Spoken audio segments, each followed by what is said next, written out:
Okay guys, officially it's February 14, 2025, 3:28 p.m. and yeah, we will now start chapter 14. Yes, because we already finished the extra story chapter 0 up to again Frozen Darkness, Grand Blue, Fern Night, Lost Chapter, and Echo Area, all done.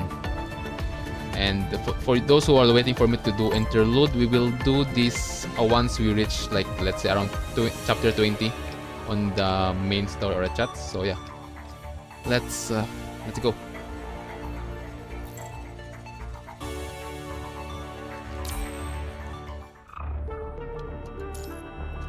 Game in a cage.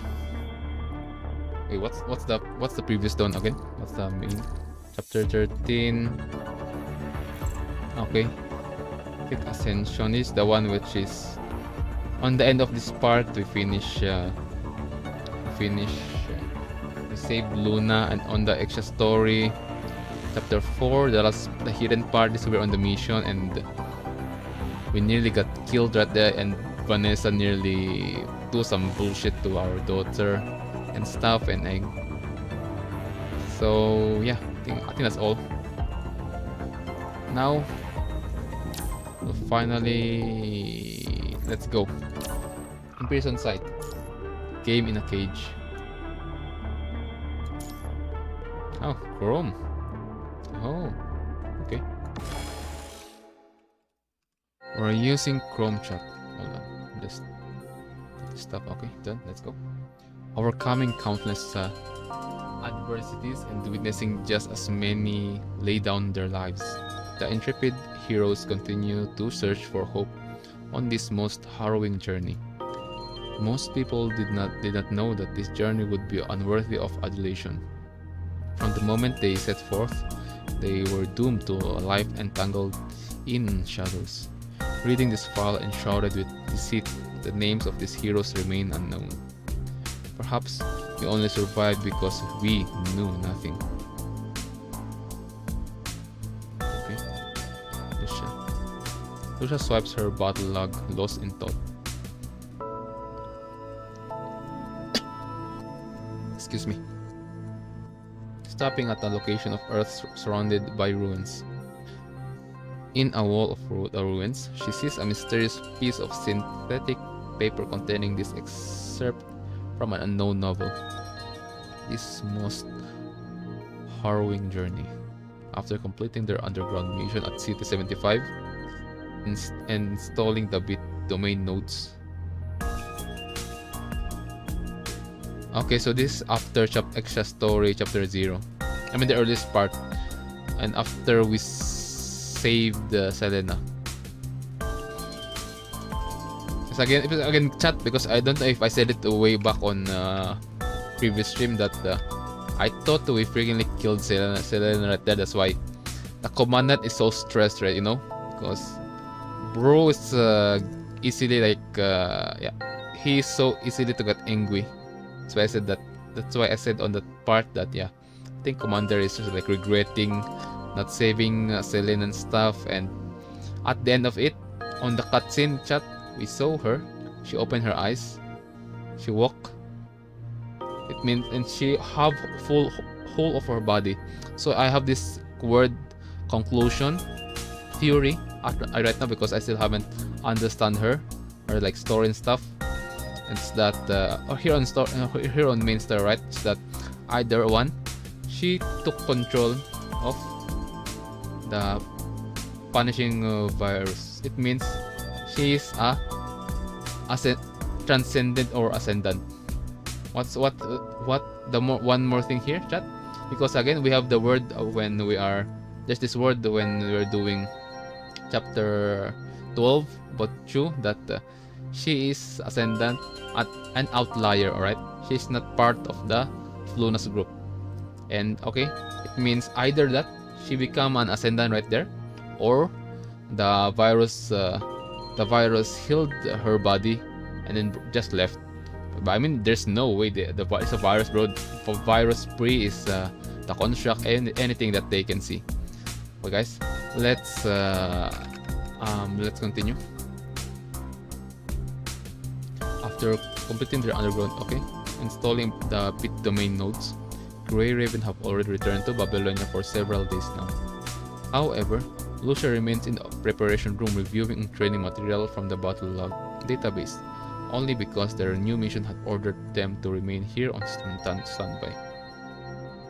Although such a respite is a luxury, the fact that everyone else is working double duty while only Grey Raven sits idly in the preparation room requires no further explanation.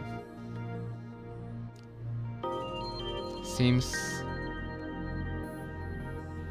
like the decision to postpone the investigation on the commandant's insubordination has to do with more pressing military concerns. Oh yeah, because again, we didn't we do our own shit. They didn't follow the command, right? Something because Hans said about the Marshal, something like that. It means, yeah, we're going to get cooked by the higher ups on Babylonia once we return. And okay, I think that's what. Now we're here on the present. You have tried to apply for other missions and even spoke with previous contacts. Regardless, the response across the board was just take a few days off. Interesting. That's interesting. Oh, let me just. My seat is so low. I just. I think my height is okay now. Take few days off. I mean, if there's no way the government will talk shit to us, because again, if it's not for us, we frequently killed the comrades, the citizens that we meant to protect. Second, we solve it in a peaceful way, in a good way. Alright, chat? And third, we learned new stuff about them. Alright, about the situation on Earth. They felt like they've been betrayed by Eden, Babylonia, right? Means we solved the problem in a peaceful way, other than like, yeah, we'll just laser beam this area, and also there's a chance for the hetero core to be not destroyed, because larger area to be destroyed means more weak attack. Alright, so now it's all thanks to us that again we frequently destroyed the source of the red tide, and because of that we minimize the loss. So there's no way they're gonna talk shit like that, right? Can they do even similar something like that other than us? I mean, if they can find the core, yeah, hetero core, yeah, they can, but they will go end up killing Selen, right? Literally killing her up. So if it's not for us, she's not alive right now, right? But even when the team tried to go out and enjoy this much needed R&R together, they were met with a sneaking suspicious. Whether it was the obvious behavior of people in the plaza or cameras following them as they passed by, they all silently stated the same fact. They were prisoners in a cage. Oh, shit. Confirming this, he ordered everyone to return to the preparation room. The team had planned on discussing the current state of events in a more familiar setting, but upon returning to the preparation room after their brief outing, they found that the weapon reserves had miraculously disappeared. Only some basic equipment and daily necessities remained.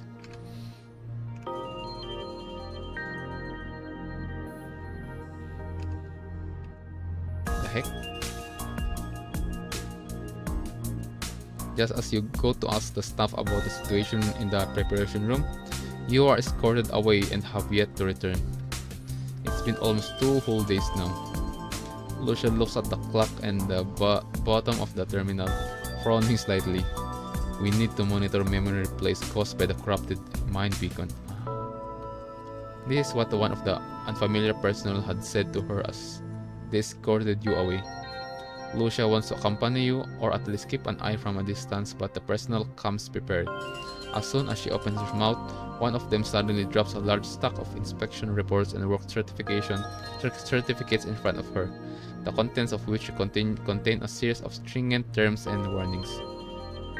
Right as the unfamiliar personnel leave, Lee firmly clenched his fist. Did you see what was the reports just now? Yeah. Not like I disagree with any of it. They're not trying to pull the wool over our eyes. They're just putting extra emphasis on some possibly dangerous symptoms. Okay. So they are like cautious on our mind beacon. There's no need for more medical treatment without any signs of symptoms, but they are within reason to monitor the commandant's condition. I'm not talking about the contents of the report. I meant the doctor's signature, Kugawa. Even though it's just a first name, I've seen his handwriting in the database. Kugawa had already joined Kurono as a doctor during the Great Evacuation. Now that Kurono is a part of Babylonia, he rarely makes his presence known. So if something like that happened, it means something's going on, right? Even still, your bond is unbreakable. They carry out covert operations to this very day. Do you think Kim being assigned as the commandant's doctor is coincidence? Nope. If that's the case, there should still be a familiar face or two among the people that took the commandant away. Not to mention, even if that was the case, neither the president nor Celia gave us cause for alarm. That would mean something is prohibiting them from making a move for the time being. Plot thickens. Yep, plot thickens.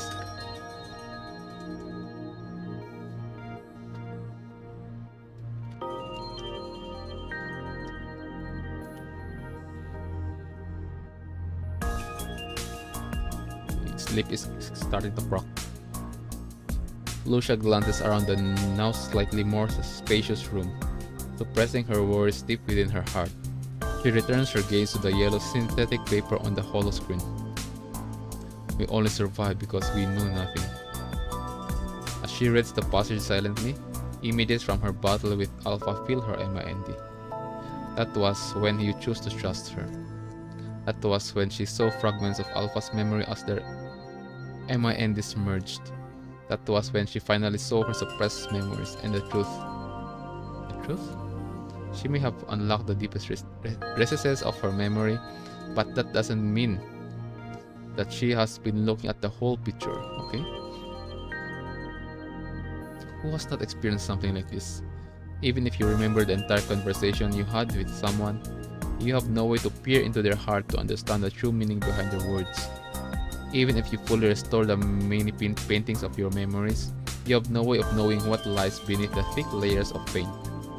As for the whole truth, she still remains uncertain.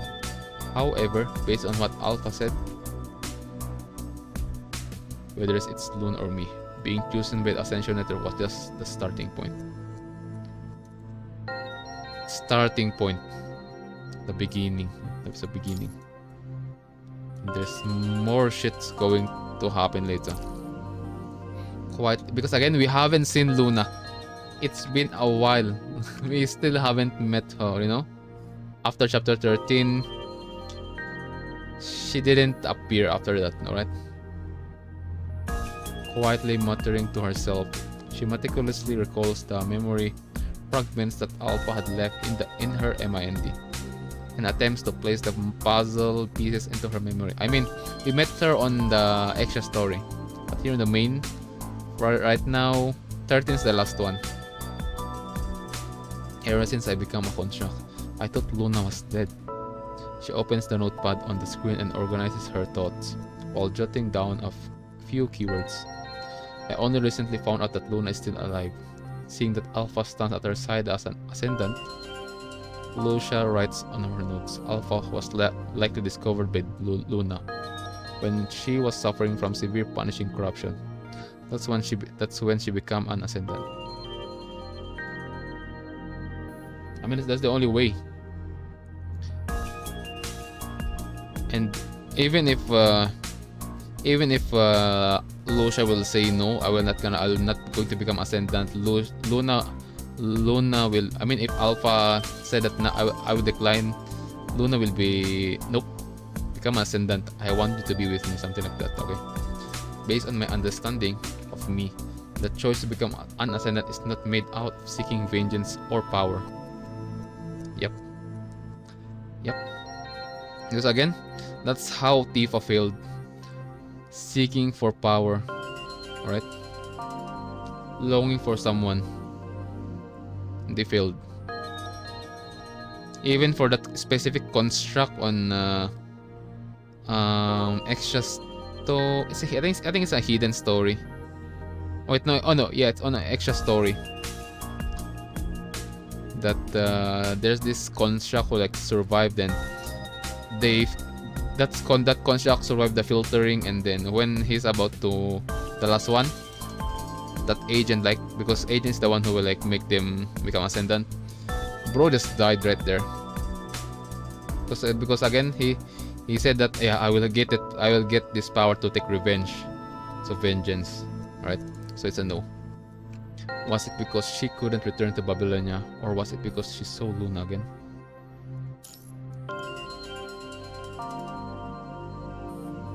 Based on the lesson of me. She couldn't return. And again, ascendant. If my theory is true about Selena, if she become ascendant, yeah, she didn't seek vengeance. She didn't seek for power.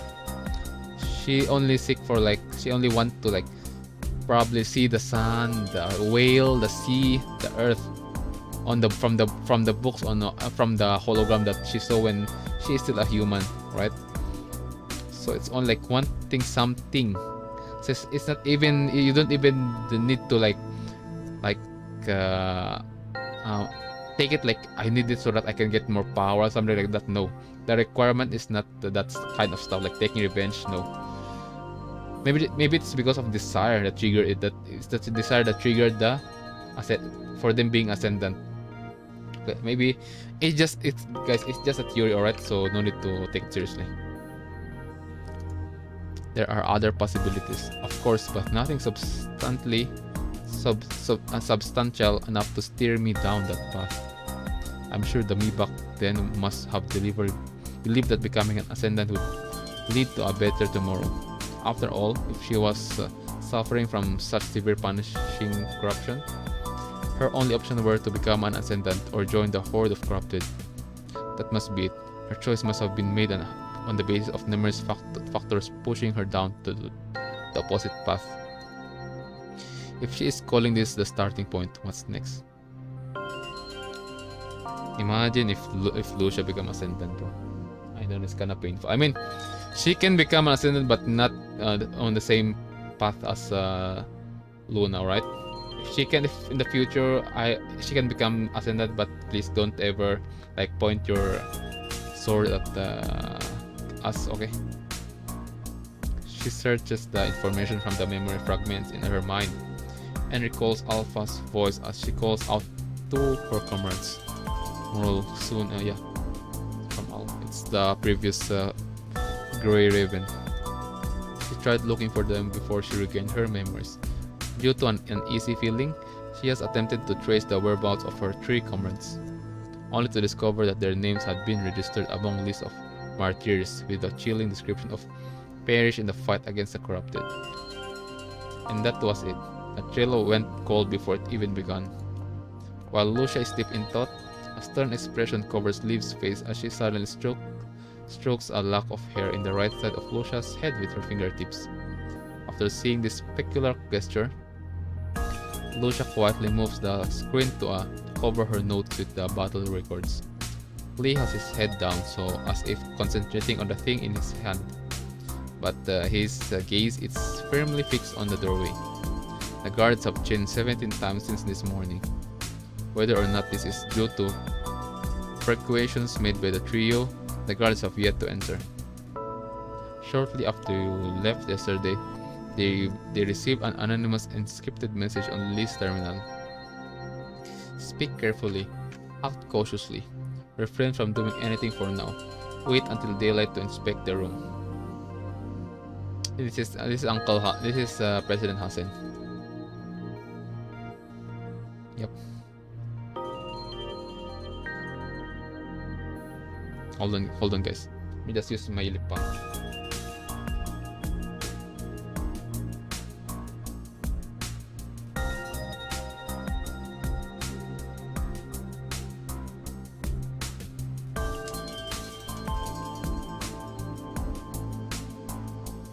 The trio is suspicious at first, but given previous events, they are not entirely in disbelief. In the morning, the group had cleaned their room. Doing so, they uncovered several bugs that were planted by an intruder. What the heck? Only then was their remaining disbelief abated. What the heck? Why there is a bug here? Lee has quietly moved some storage crates to specific positions in the corners, while Liv has dropped your coat in a peculiar spot, draped, I think. Once the corners with those little gifts have been blocked, guards began showing up at the door out of nowhere. After the trio discusses quietly amongst themselves, they decide to remain in the preparation room and rest. That way, they will not grow any suspicious while they wait for you to return. We only survive because we know nothing. Interesting. It's I've been repeating this. I could repeat that word. You only survive because we knew nothing. Why is this happening? Because the commandant violated the military orders during the last mission, but they said they weren't going to look into that for the time being. Is this just an excuse to buy time? Or is it because we know a lot recently? Discovered a lot. Someone's keeping secret and we knew it, and we like discovered that secret and stuff. The people really think we just let Luna go and that we're keeping her whereabouts a secret? Even if Hassan and Nicola thought it was necessary to deal with it, now will the war still rages on, they would have chosen a more appropriate method to go about all this. At the very least, an arrest warrant would have been served rather than letting the commandant be taken away by those people on the ground of monitoring. But there has been nothing of the sort ever since this all started. Perhaps it is as Lee has mentioned, they are also trapped in an invincible web and need to be even more cautious than the Grey Ravens resting in the preparation room. Bruh. If that's the case, what does this web known as Corona want from the commandant? Because a lot of been talking about this researchers from Kurono. This one's from Kurono. Lee is a former engineer. He's from Kurono, and oh wait, that's interesting. We're adventuring. What the heck is Kurono? Web. Whether it's Lun or me, being chosen by the Ascension Network was just the starting point.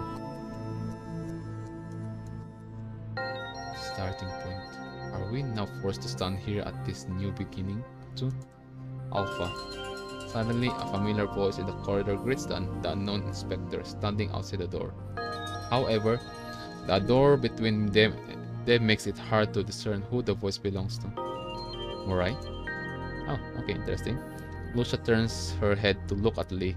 His eyebrows tightly knit. Looks like she is right. Morai is speaking with the inspector. Maybe they know each other. Lucia asks as she turns up her audio module sensitivity slightly. Hey, fancy seeing you here. Are you guys here to... what are you up to today? Even though the trio cannot see what is going on outside, they can hear the contemplation on his voice, as if someone is stopping him from saying too much.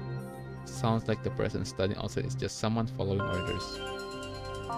Her judgment is not based on her personal understanding of Morai, but on her common understanding of the position. Lucia listens to the conversation outside closely in an attempt to pick up any clues from the casual remarks. Sorry, am I interrupting your conversation with someone? After all, you look... Oh, you only report if anything happens. Gotcha. I just didn't want to interfere with your work. Looks like he's just a scout.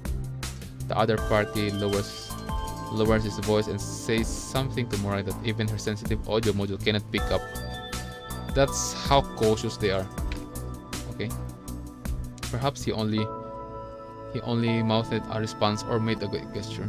Of course, lad, I'm not bothering you.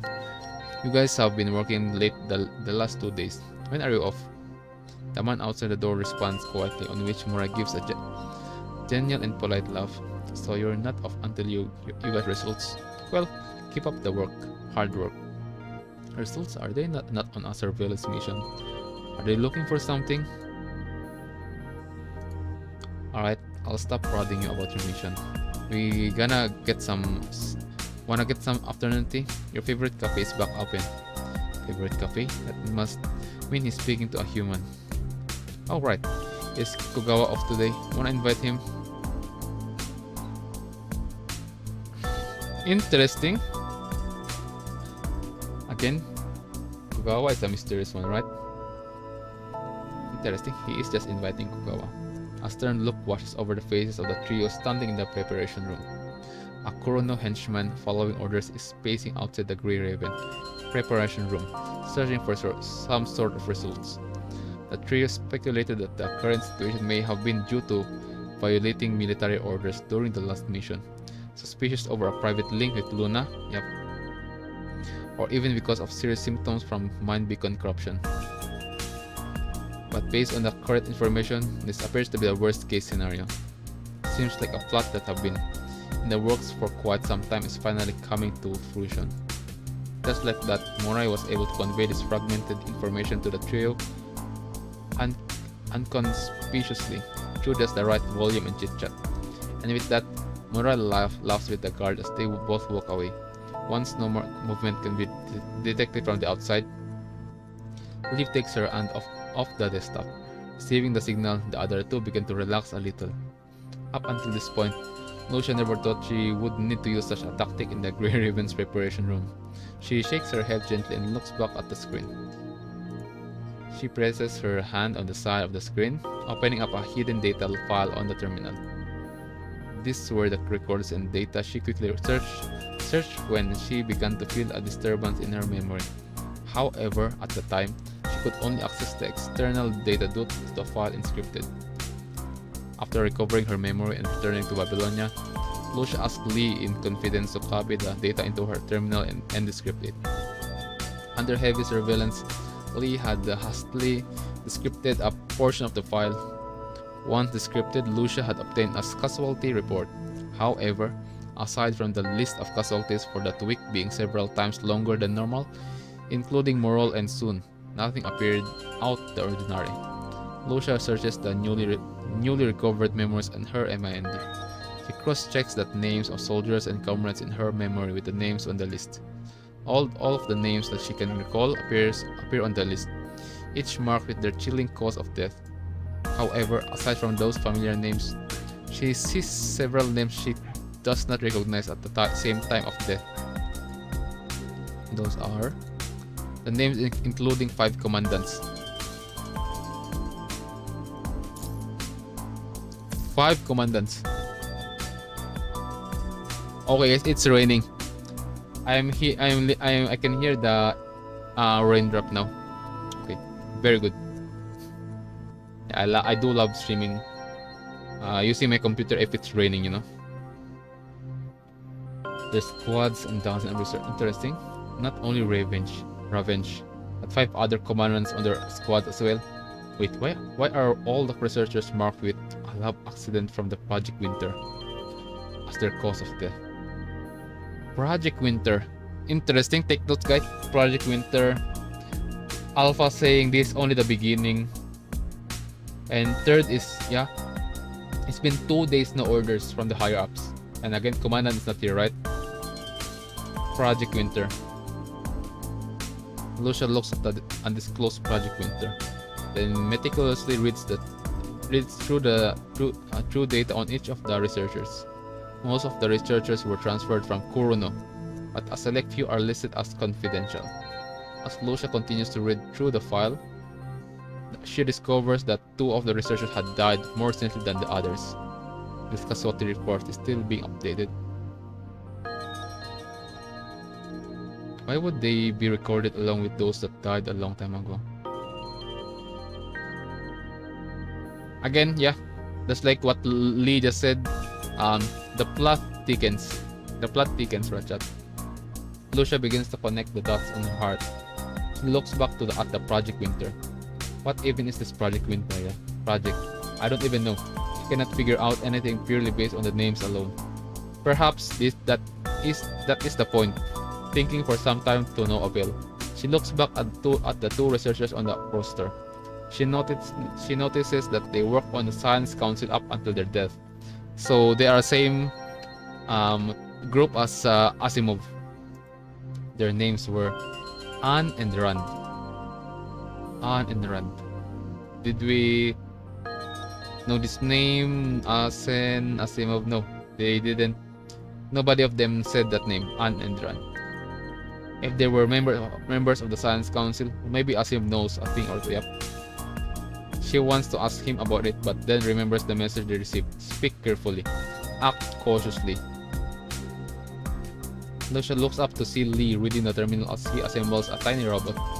After decrypting the data, he resisted the urge to speak several times as if he had a sneaking suspicion about the identity of who sends the anonymous tip. Who sent the message? Whoever it is, and we need to treat it lightly. Lucia stifles her concern once more, then turns to look back at the screen. 11:55 a.m. What's okay? We're here. President Hassan. What's the situation? Same as last time. Specialists are gathered around. Oh shit. Oh my, we become a test subject, chat. We become a test subject. Imagine if Lucia will see this. They will going. Oh my, our Asian girlfriend will be angry. I went to look a few times, but their act and their documents are both pretty foolproof. I couldn't find any way to get me out of Kuroro out of there. Can we do what we did last time and have people from the Star of Life provide treatment? Their people infiltrated the ranks ages ago. Without fixing the fundamental issue, they'll just take Kuroro somewhere else to be monitored. Interesting. So this specialists have higher position than the president, or it's just their proof of making monitoring us is so high that we even us as a president here is we can't do stuff, right? I think that's how it is. We'd better just leave it to Asimov, okay? Because again, he's from Council of Science. Turning his mind to some other important matter, Hassan lets out a nearby imperceptible sigh. Where's that?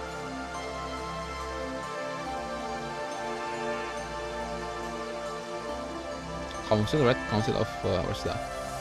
Where's that? Doko.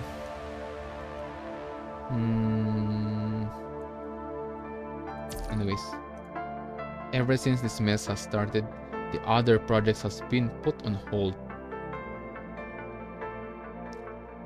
That's how they wanted us as test subject, right? That even because in science or laboratory as a researcher, if you post a freaking research on your part and do the other one, that means the other one is so important that all the shit that you'll be doing is kinda third rate. You know? It was supposed to be the top priority, but all these disasters keep distracting our wonderkind. If we evolve the Science Council in non-technical matters at a time like this, I'm afraid it will only make matters worse. Science Council. I hope he can solve these complicated technical issues to the point of being able to pass it off to his subordinates. How about the others? Same old, same old. They can't keep going like this, Mr. President. Before he can respond, a young staff member walks in and salutes. How is Goro holding up? Seems like everything is normal. What do you mean, seems? According to the report given by experts, Kuro periodically falls into a state of comatose with increased subconscious activity. During breakfast, Kuro just stares at the cup. Last night, the commandant was pacing around in the room. Sure didn't look.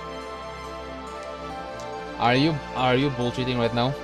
You're freaking stacking a commandant on one room, one space. What do you want me to do? Do some miracle, do some other stuff? Because again, we are just on the room staring. What should we do? Because again, we're commandant most of the time. We're on the front line. We command, we fight, right? What do you want us to do? Huh? Other than that, it's the only thing we can do is sit, wait, and look. What is bro saying?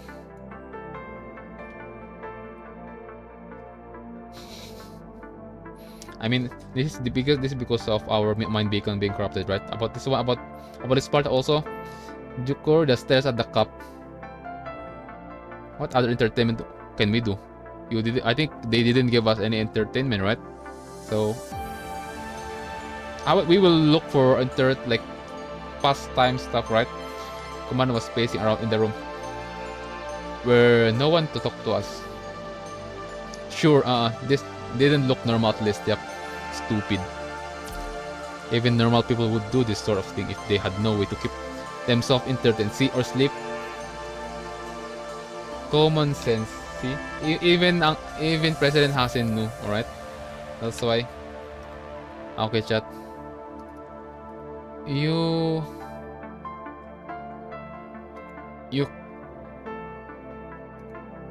this researcher, yeah, you fucked up yung human. Anything else? They submitted an application claiming that Kuro violated military orders due to the issues they are currently looking into. If it continues on like this, contracts linked with the commandant may also begin to exhibit abnormalities. So,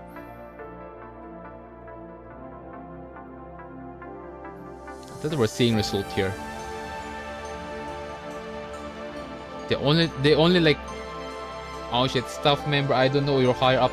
They're only looking at the negative part of what commandant do, right? Please look at the positive part also, okay? If we didn't do that, what's the consequence? Oh shit. He takes out a small chip and hands it to the exhausted Hassan. So they need to monitor the commandant for a few more days. Correct. Even your character design is so bullshit. You're freaking the corrupted design is a lot more cooler than you. Hassan takes a chip and nods. He watches as the staff turns and leaves.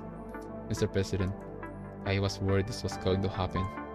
You mean the effects of mind beacon corruption on us? No, the commandant's symptoms are minor.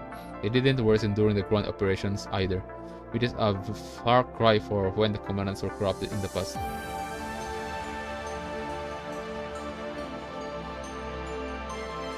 In the past. Okay. We can now determine that Kuro has built up a resistance to mind corruption. That's precisely why people are more worried.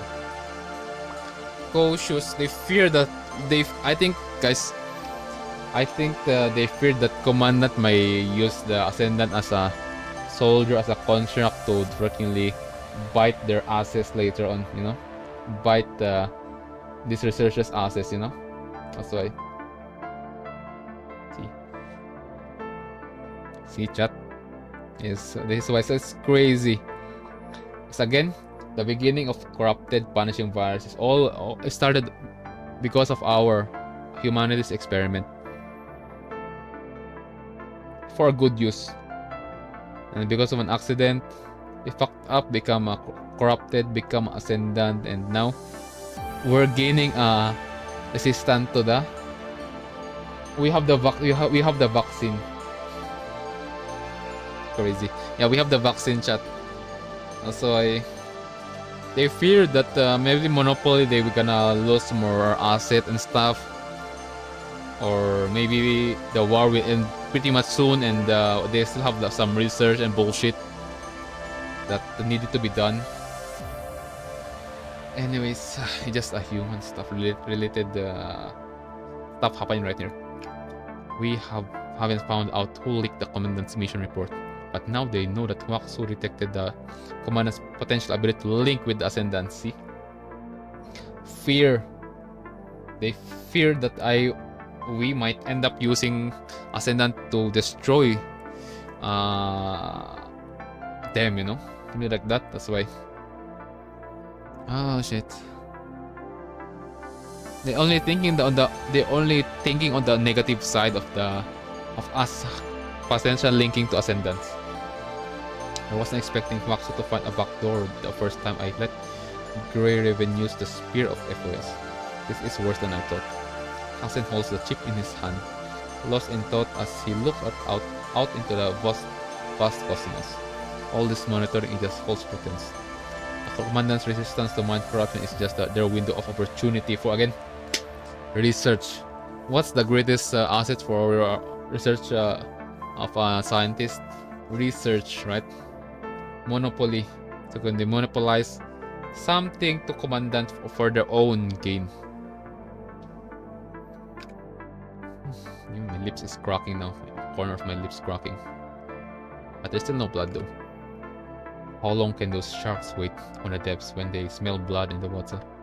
How many more people must be sacrificed this time? Silence hangs over the bridge.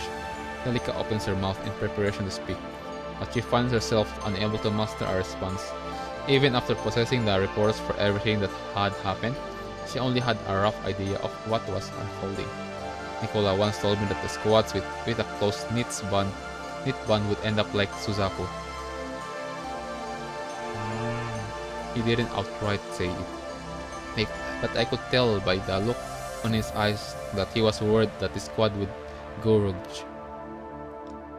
Whether it's because we cherish their talent or to prevent them from going rogue, we cannot hand over Kuro. At least not until we ensure that Kuro is safe from whatever it is they're planning. If that's the case, it's not that I'm unwilling to get involved. Regardless of personal reason, they're still loyal to whoever is pulling the strings, just as they are to their respective posts. Eliminating all of them would only make it more difficult moving forward. We need to come up with more clever plan to get us out of this stalemate. We need people willing to fight for this cause without drawing their attention. Strike Hawk. We need to think of a way to give Kuro some time to rest. If this continues any longer, anyone would succumb to exhaustion and drop their guard, regardless of mind being weak on corruption. This is a common tactic into interrogation. Yep. Again, interrogation. The one of the deadliest here is if you're only on one place and because I get bored, you'll get bored, right? You'll become like a trapped bird person within a cage. So one that will easily destroy person's like mentally. It is the one that interrogation that you need to stay on a place more or less. It's more specific if it's the place. It's like if your room is like all white. That's a freaking nightmare to you. If you ever see someone getting tortured, if they put that person in a full white room with no sound, your voice can't you can't hear your voice and stuff. Yeah, you fucked up right there because it will destroy your mentality. It will destroy you mentally. As soon as Kuro falls into their trap, the situation will no longer be under our control. Looks like we'll need someone else for the upcoming mission. Indeed, these past few days have been quite the ordeal. Let Kuro return to the squad and rest up for a while. Who are you going to give the recon mission to? Let the nearby task force scout the surrounding area. As for the core region, leave that to the Strike Hawk. The scout team is indeed for conduction reconnaissance. Wanshe proves himself on the mission to deploy bit domain nodes. Plus, he's more familiar with that area. Oh, we're gonna go back there. And after seeing Kuro take full responsibility for acting alone, he's been keeping an eye on the commandant. Interesting. Compassion is weakness. I understand this, and so they do. Leaving Wanshe here only gives them another target. There's no point in getting Strikeout involved just yet, or obtain valuable intel from the bit domain node, and One Shi's action complied with regulation. They shouldn't have shouldered the blame. Some people believe that One Shi was following the commandant's order. Distrust. Alright. That's a common shit on us. I mean, I'm not only talking about the game, it's also happening in real life, alright? Distrust, loss of trust. After all, they were together. Even if they can make amends, the law must still not be broken. If one person gets away from breaking the law, anyone blindly trusting their own ability will surely follow suit. At least that's the official statement. Correct. Originally, there was a way for Koro to avoid punishment. But now, some people want to impose additional charges to force Koro under their control. I've done a lot behind the scene, but ensuring that Koro only has to endure confined treatment has put me at my limits. Hasen turns around and walks out along a path that have been worn into luster over time by the crew. We have a meeting coming up. Where are you going, son? Postpone it for half an hour. There is something I need to confirm. 11:25. Half an hour before receiving the new mission, Chrome steps into spacious confines of the closed laboratory 5 minutes earlier. He pushes up the door to the dark room and greets Asimov, who is sitting among the array of hollow screens. Right on time. Head down, Asimov gives Chrome a simple acknowledgement. The capsule beside him contains a new frame currently in stasis. What are we testing this time? I debugged your new frame according to the data obtained from the last command simulation. I've reestablished the virtual link for you to give it another try. Understood. Oh, new Chrome. Wait, is it the one that we just saw on the beginning of this game? On this chapter? Because I thought, his design is already like kinda like identical to the current frame that Chrome is using. That's why I didn't like react. Like, okay. As if already familiar with the procedure, Chrome plugs a cable into the back of his neck. Let's begin. Okay. Let's see. What? Ooh. The virtual link has been set up successfully. The operating environment is stable. Let's carry on this with this test. Ooh. Bro is slowly turning to Iron Man shot. It's that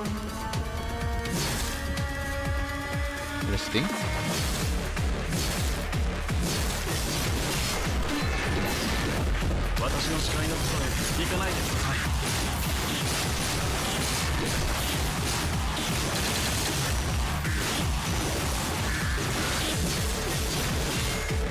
Oh, is that barrier? The blue. So we only have half HP. And the next one. Wait. Our HP is going down. What?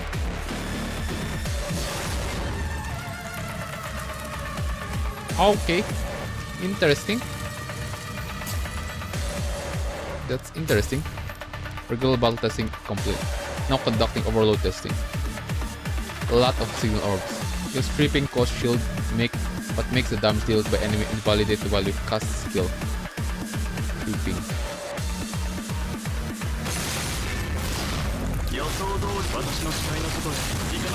Masa ult?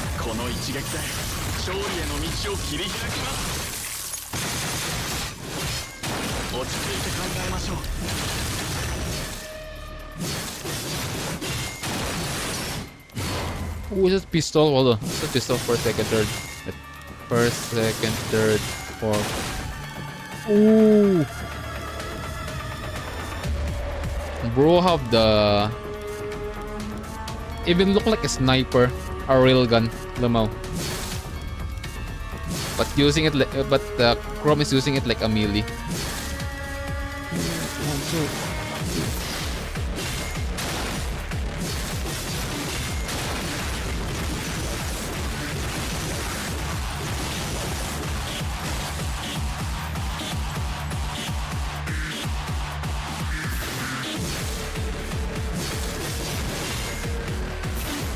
Okay. Interesting.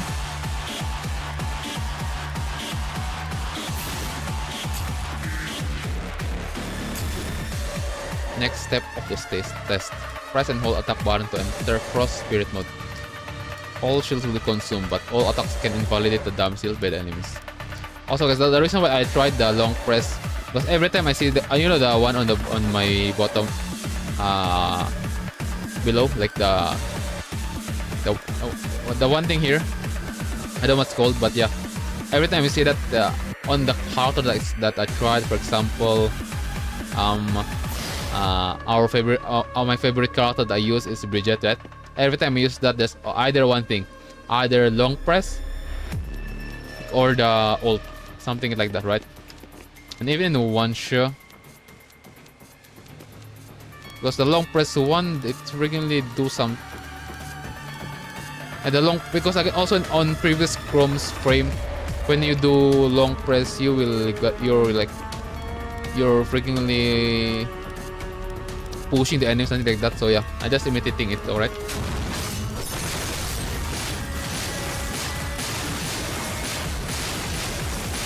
Also, ult again. Other second ult, nope, still the same.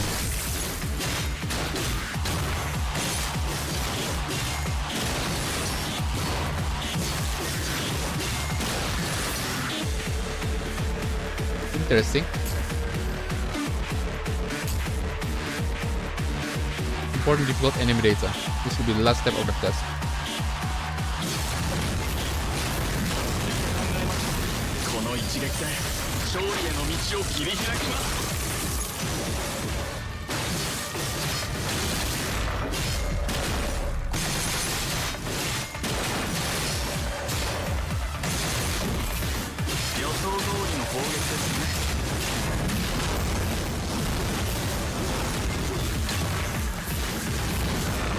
Wait, there's I can damage, bro. Oh, there's AoE. There's a AoE AoE damage on Chrome's. Is it passive? Something like that. Here's a passive. Interesting.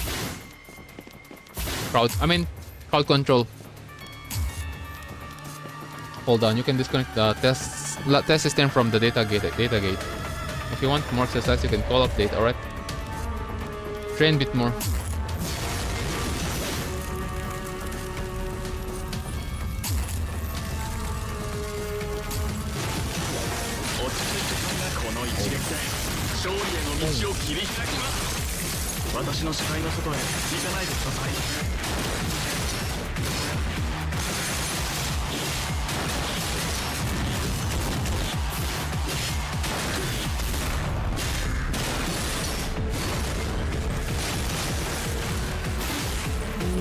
Alright. Tsugi. Next.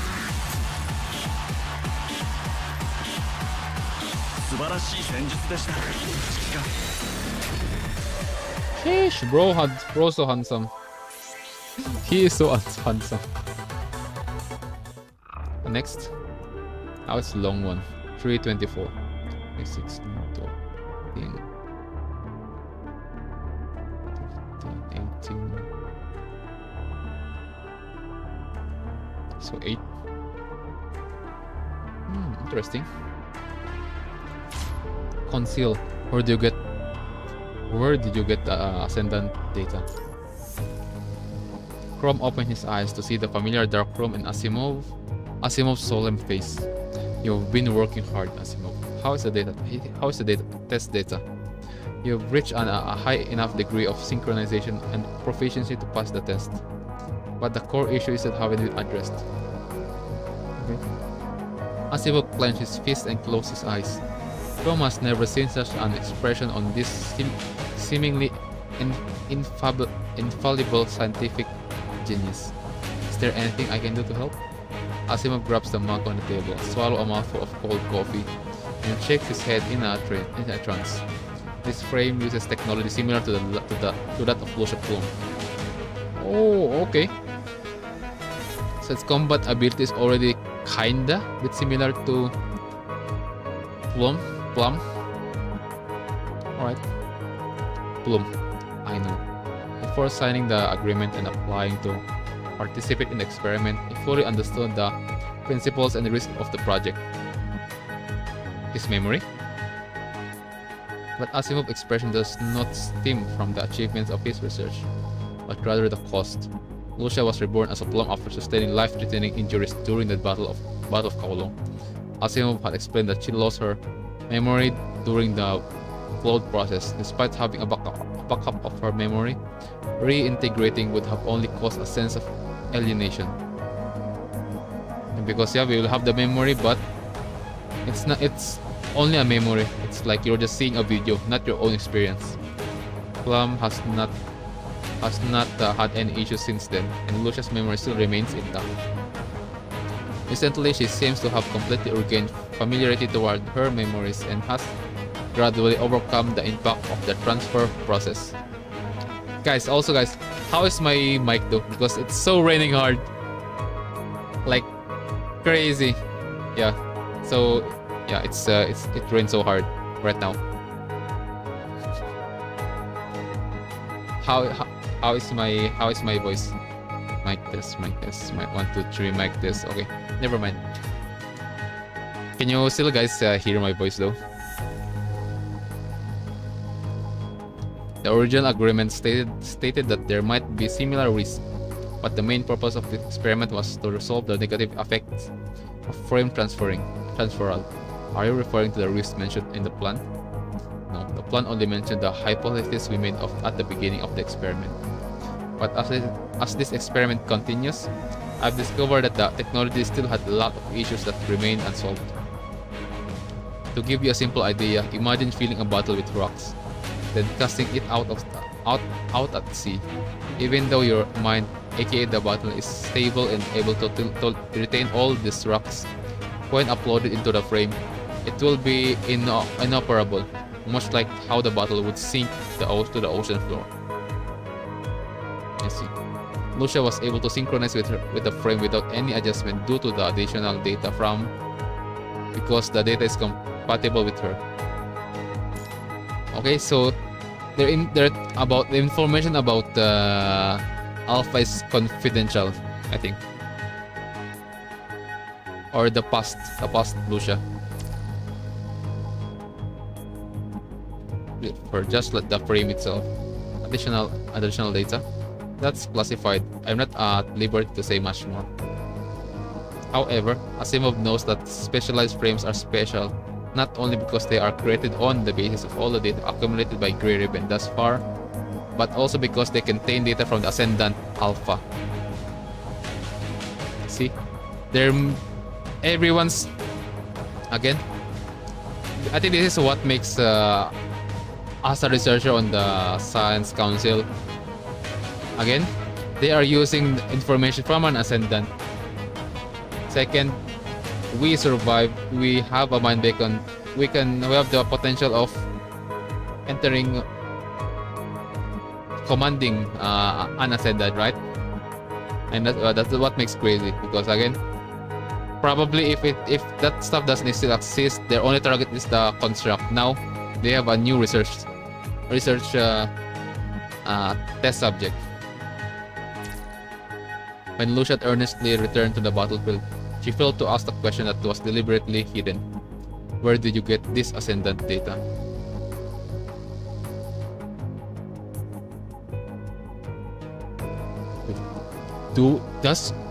Wait, hold on, yeah, chat, right? Yeah. I got also a question like, how, oh my god.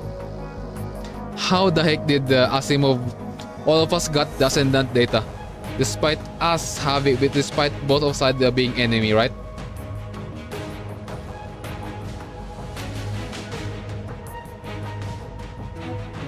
Interesting.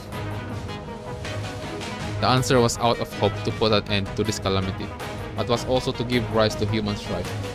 Ever since Lucia was uploaded into the frame, the Science Council has been collecting various data on the Plum. See?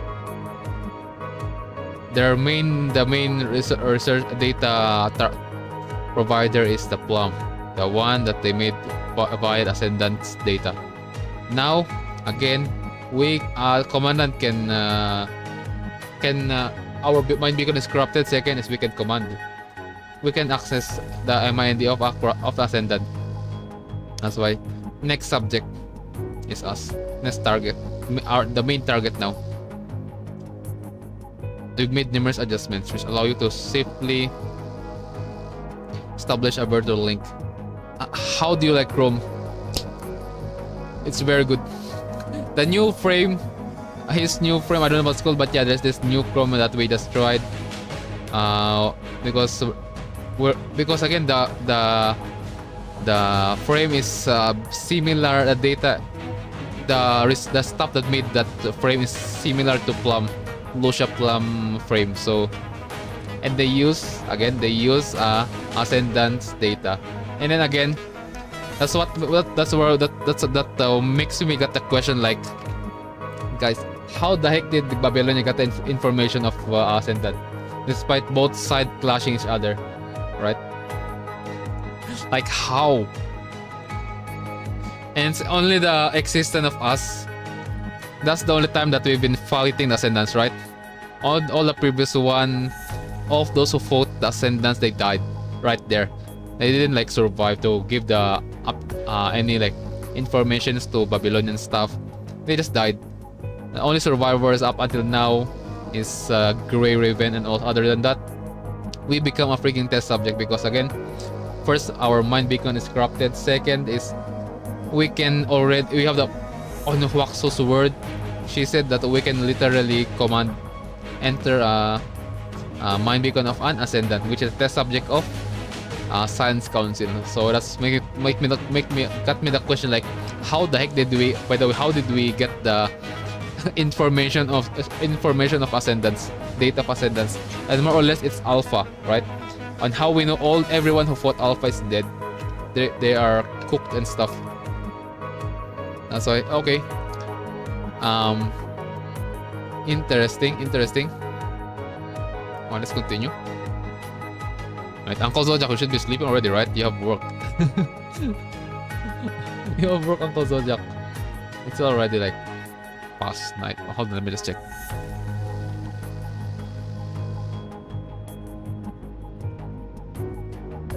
It's 12. I am about. Oh, alright. Good night for you, Uncle Zodiac. But yeah, that's my overall about the Chrome new frame that I just experienced. Good. And it's also a crowd control attack, you know? It's crazy. Good night, Miyazumi, Uncle Zodiac. We've made numerous adjustments which allow you to safely establish a virtual link. However, only you can do it. That's because your specialized invert device and MIND are inherently more stable.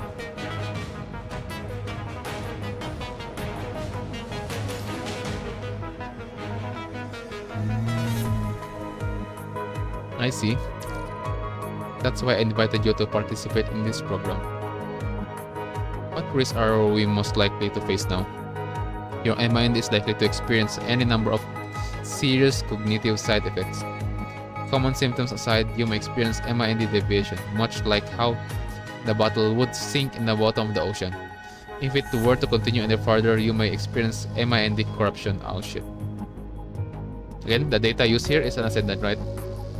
The source of power of Ascendants is the punishing virus. At that point, you would lose control. Anything goes after that. If you don't know what that's like, you can speak with Guru later. Yeah, they can speak to us because we experience it.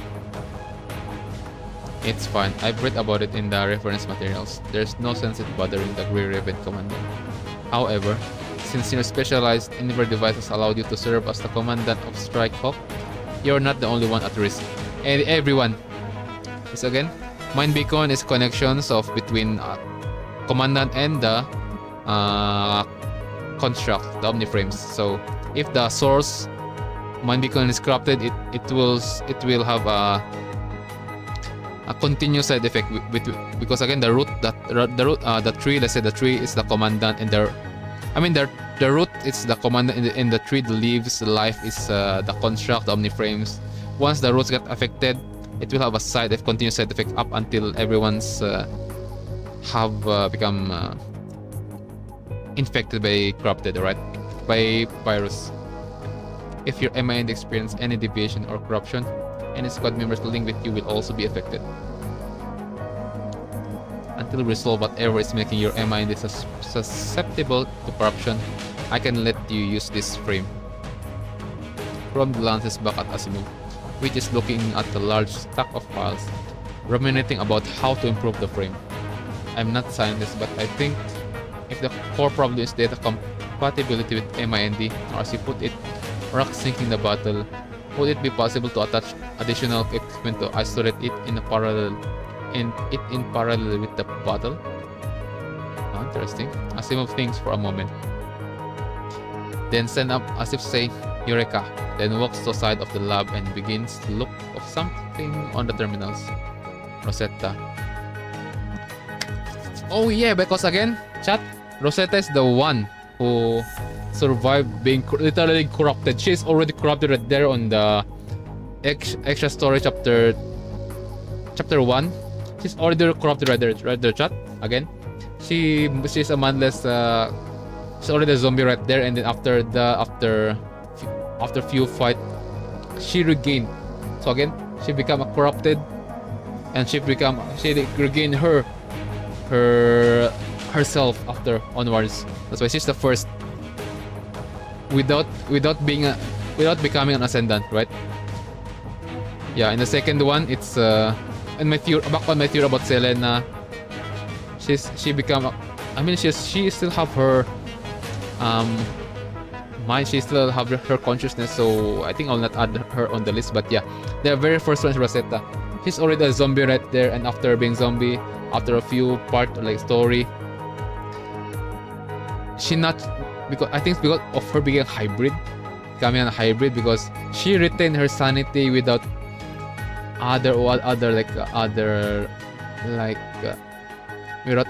anyone's help, you know. She regained it like on natural way. So become a zombie, and then corrupted, because she got infected, become corrupted, and after corrupted, she retained her sanity, or she become and returned to being construct, being back to herself. Again, she looked at the corrupted percentage again. Even, I think it's Liv who said that yeah, her corrupted the punishing virus concentration of her is returning, going back to low. It means everyone is starting to have the resistance to the corrupted, to the punishing virus, chat. And chat, it's only a theory, right? I'm not 100% sure on what I'm saying right now. So yeah.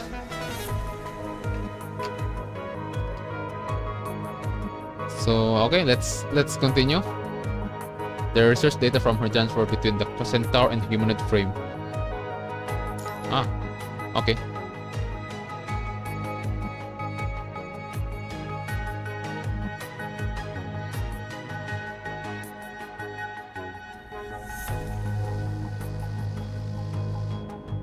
Oh yeah, attach additional equipment to accelerate it in a parallel with the battle.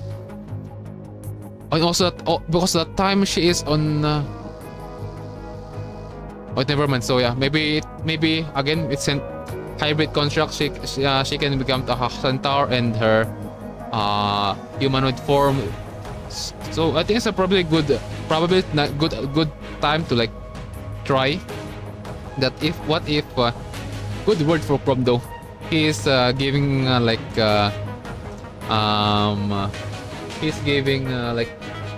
make idea to Asimov, and Asimov learned. Alright, that's why. Oh, okay, interesting. That's why Rosetta. Right? The research data from her to transfer between the centaur and humanoid frame. Right, chat? With the terminal's high processing speed, Asimov quickly finds the target file. He pulls up a chair in the front of the monitors and begins to work assiduously.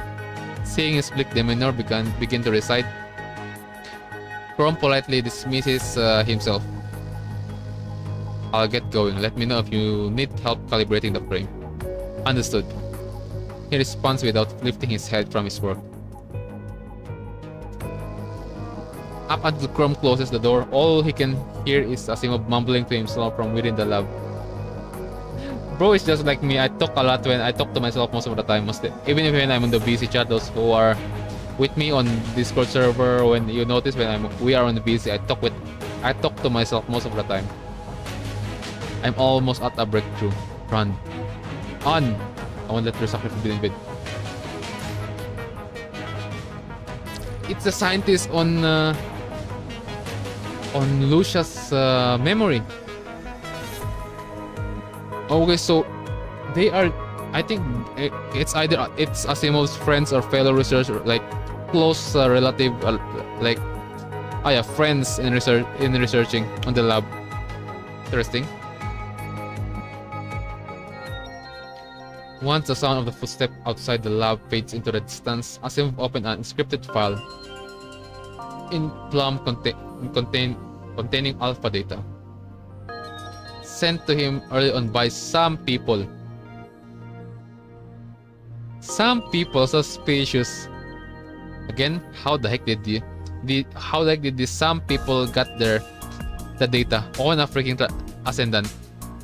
That's why I said it's kinda crazy. So if you think about that, like how the method, cost, and potential danger of acquiring such a data have been deliberately stricken from the record. Perhaps only when all of this comes to light will the truth behind these anomalies finally be revealed. Hello, Chrome. Hello. After leaving the closed lab, Chrome received a notification from Celica in his terminal. There's been a change to the research and rescue mission. Since it's been assigned on such short notice, time is of the essence. Gather a squad and board the transport craft in 40 minutes. Mission details have been uploaded to your terminal. Let me know if you have any question.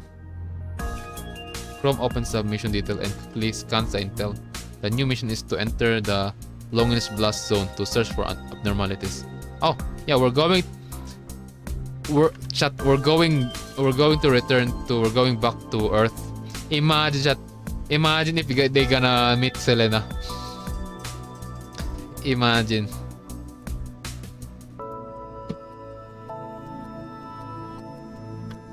It may appear to be an ordinary recon mission, but after you evacuated, we suddenly detected high punishing concentration within the area. Oh wait. Oh wait. There's no way there's another hetero core, right? And only possibility is again. This thing is only happening if there's a first ascendant or there are a hetero creature, heteromancer, right? Other than that, the tide also. That's the only true reason. As for now. Wait, so did Selena become ascendant? Like her Majesty Chu of Kowloon suddenly? Correct. The specific location and concentration fluctuate greatly. Maybe it's just a false positive caused by various regional and climate factors, or maybe there's something hiding down there. Considering the potential risk, the mission is best left in good hands. Chrome scrolls down the intel log and notices a small line of grey text at the bottom. This task has been transferred from Grey Raven to Strike Hawk. This was originally assigned to Grey Raven. Guru is indisposed and unable to perform missions for the time being. Have the memory flashbacks put the commandant out of commission? Celica hesitates for a moment before realizing why Chrome would know about it. Seems like once she sensed something wrong with Guru. Correct. The commandant's condition has something to do with that. The phrasing of something filled Chrome's mind with doubt, but asking about it directly probably would not elicit a response. So again, this stuff is confidential, right, chat? Oh, I think, yeah. Okay, the rain like slowly calmed down a bit. I'll rally the team. Chrome terminates that call, but before he can issue an assembly order to Wanshi and Kamui, the communication prompt flashes again.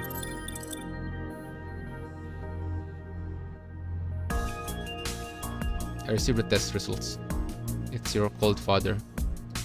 Due to that risk and restitutes involved with the frame transfer experiment, John Smith had also received a notice as the co-signer. Careful, you're playing with fire. You can always back out of the experiment if you need to. I appreciate the concern, Mr. Smith. I'll be sure to tread carefully. But with great risk comes great reward. What do you have coming up? We were assigned to a mission meant for Grey Raven. I'm going to assemble the team, then proceed to the target. Grey Raven looks like they're in over their heads this time, because of the commandant's illness. From what I've gathered, illness is only an excuse for the commandant to be monitored. What can you say? He is a Smith. Knowledge is his specialty, so there's no way he didn't know the so-called illness of the commandant. Yep. Goro is being monitored. Yes, but that's just the start. Grey Raven has a lot of trouble coming their way. Not only are they dealing with this mysterious illness, they've also got people trying to uncover their past transgression in order to Grey Raven to be a stepping stone in their road to success. Past transgression, what's that? These people are planning on using the commandant's condition to put them out of service. But the commandant still hasn't slipped up, so they have to put their plans on hold. If Goro keeps this up, they'll try to stop Grey Raven by claiming that they violated military orders, have had a private connection with the Ascendant leader, or that they are keeping her whereabouts a secret.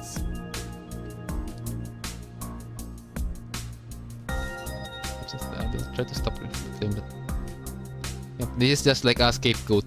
This is not like a for them to continue the monitoring stuff. A private connection with the Ascendant's leader. The commandant can do that, and I don't believe Goro is harboring the enemy. It's just a possibility. Apparently, the Huaxu is in the enemy's hands, determined that Goro can resist Emma and the corruption and connect with the Ascendants. Again, back to my word. Yes, fear of commandant pointing his sword to them, everyone. Second, for research purposes, because again, way back before this happened, the only test subject that they have is Plum, right? Our daughter, our baby girl Lucia. And now that it's us, we are resistant to Emma and the corruption. We are the main target. We're the main course. After learning this, the enemy specifically asked Gestalt to verify authenticity, and the results were confirmed. Why did Huaxu think that Goro can connect with the Ascendants? Yeah, why do you think? Because the commandant crossed path with them during the underground. Yep. Oh wait. Oh, Chrome is not updated about what happened. Interesting. The commandant wrote everything down in the mission report, but someone leaked it. Even if the commandant hadn't said anything, these people would have found out one or another. If it came to that, falsely flying the military report would only exacerbate their crimes. Who leaked the commandant's mission? It doesn't matter. Even if you found out who did it, someone else would just take their place. Their network has penetrated into the very fabric of Babylonia. All the president can do is take every necessary precaution. There isn't much he can do to prevent leaks. After all, the opposition has other means to implicate them. Not to mention, they occupy numerous irreplaceable positions. I see. No one knows what the commandant really did. They claim that Goro lost consciousness at that time. Even the contract on Grey Raven didn't see Luna live.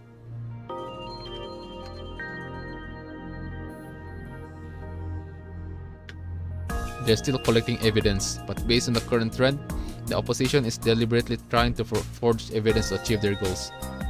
Stupid.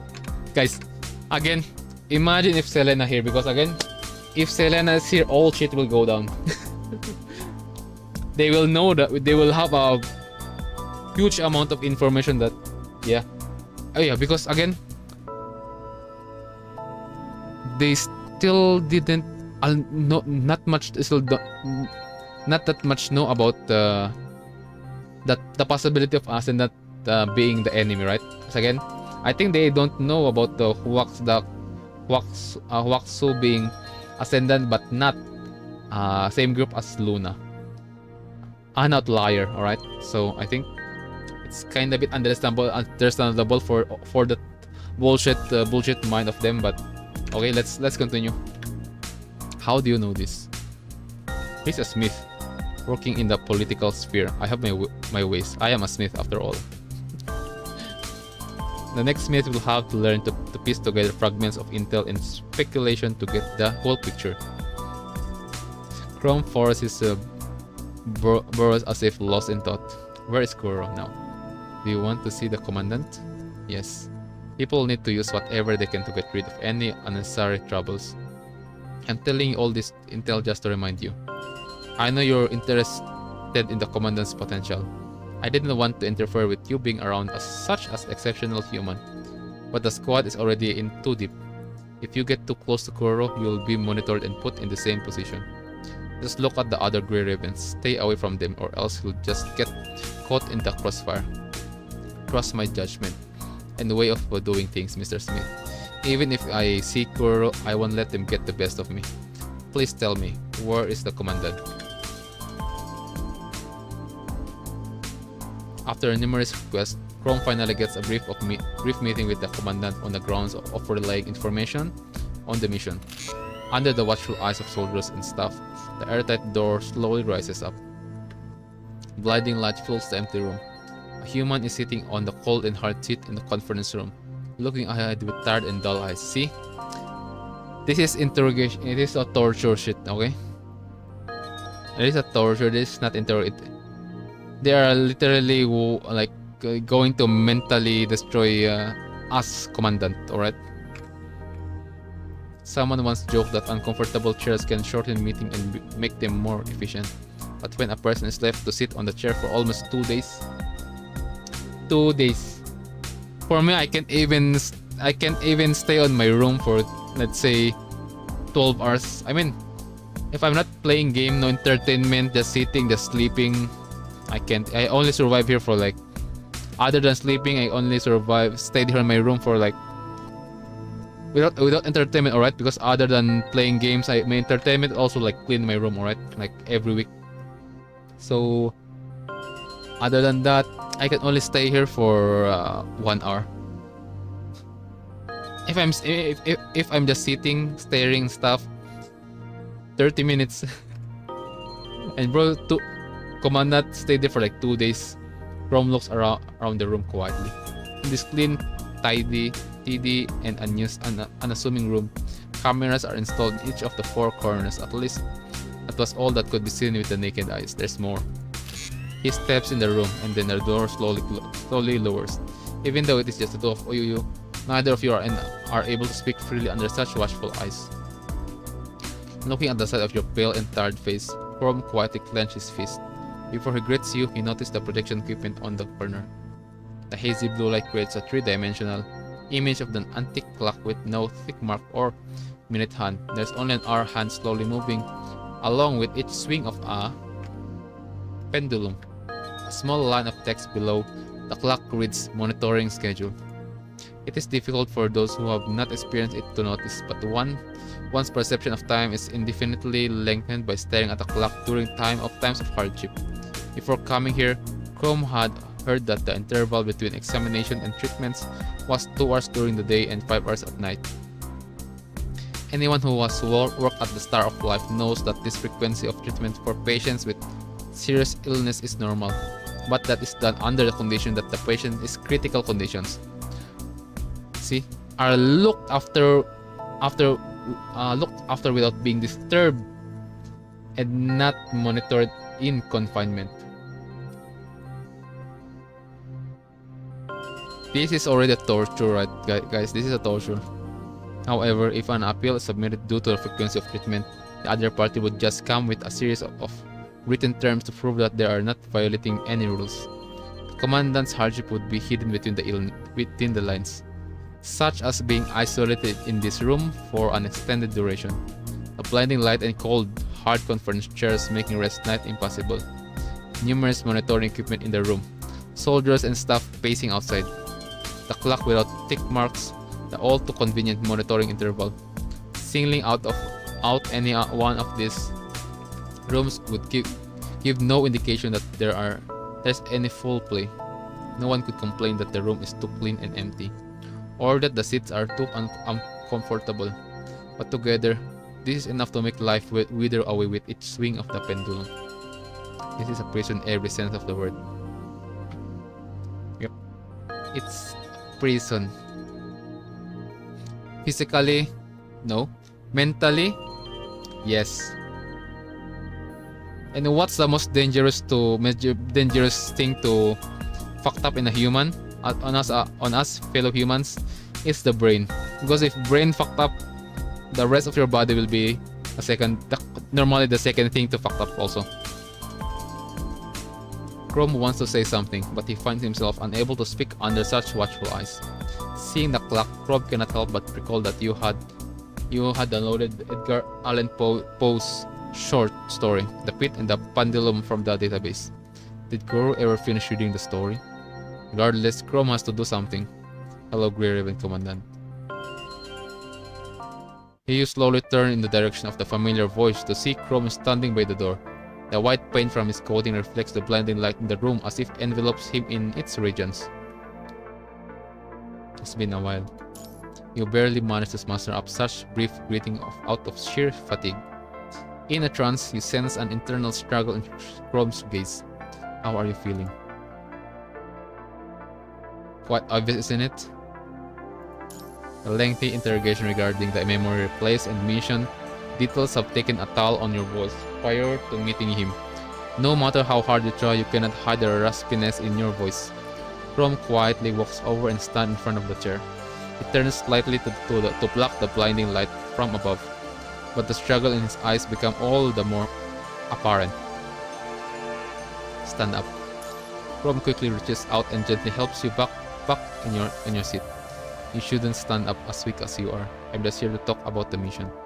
Anyway, Babylonia has detected high fluctuation of the punishing concentration within the Longinus Plus zone.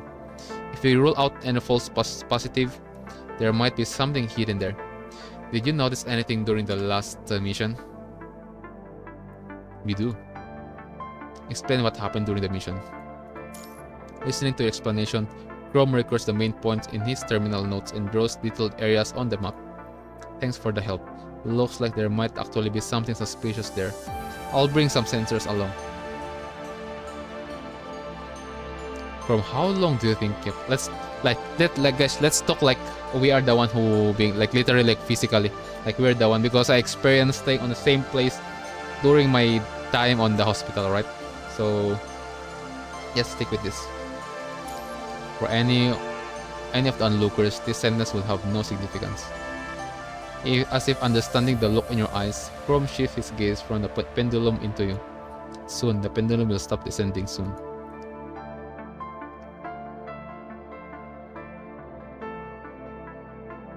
When they can't get what they want. Hearing the hint, he smiles. Correct. So not much longer. After he finishes speaking, the door promptly raises with a clear buzzing of an alarm. Chrome steps back, causing the blinding light to occupy your field of vision. Thank you again for your help. Goodbye for now. See you later, Chrome. He nods under the staff's watchful eyes, then leaves the empty room. As the door closes with a heavy thud, your gaze returns to the white void.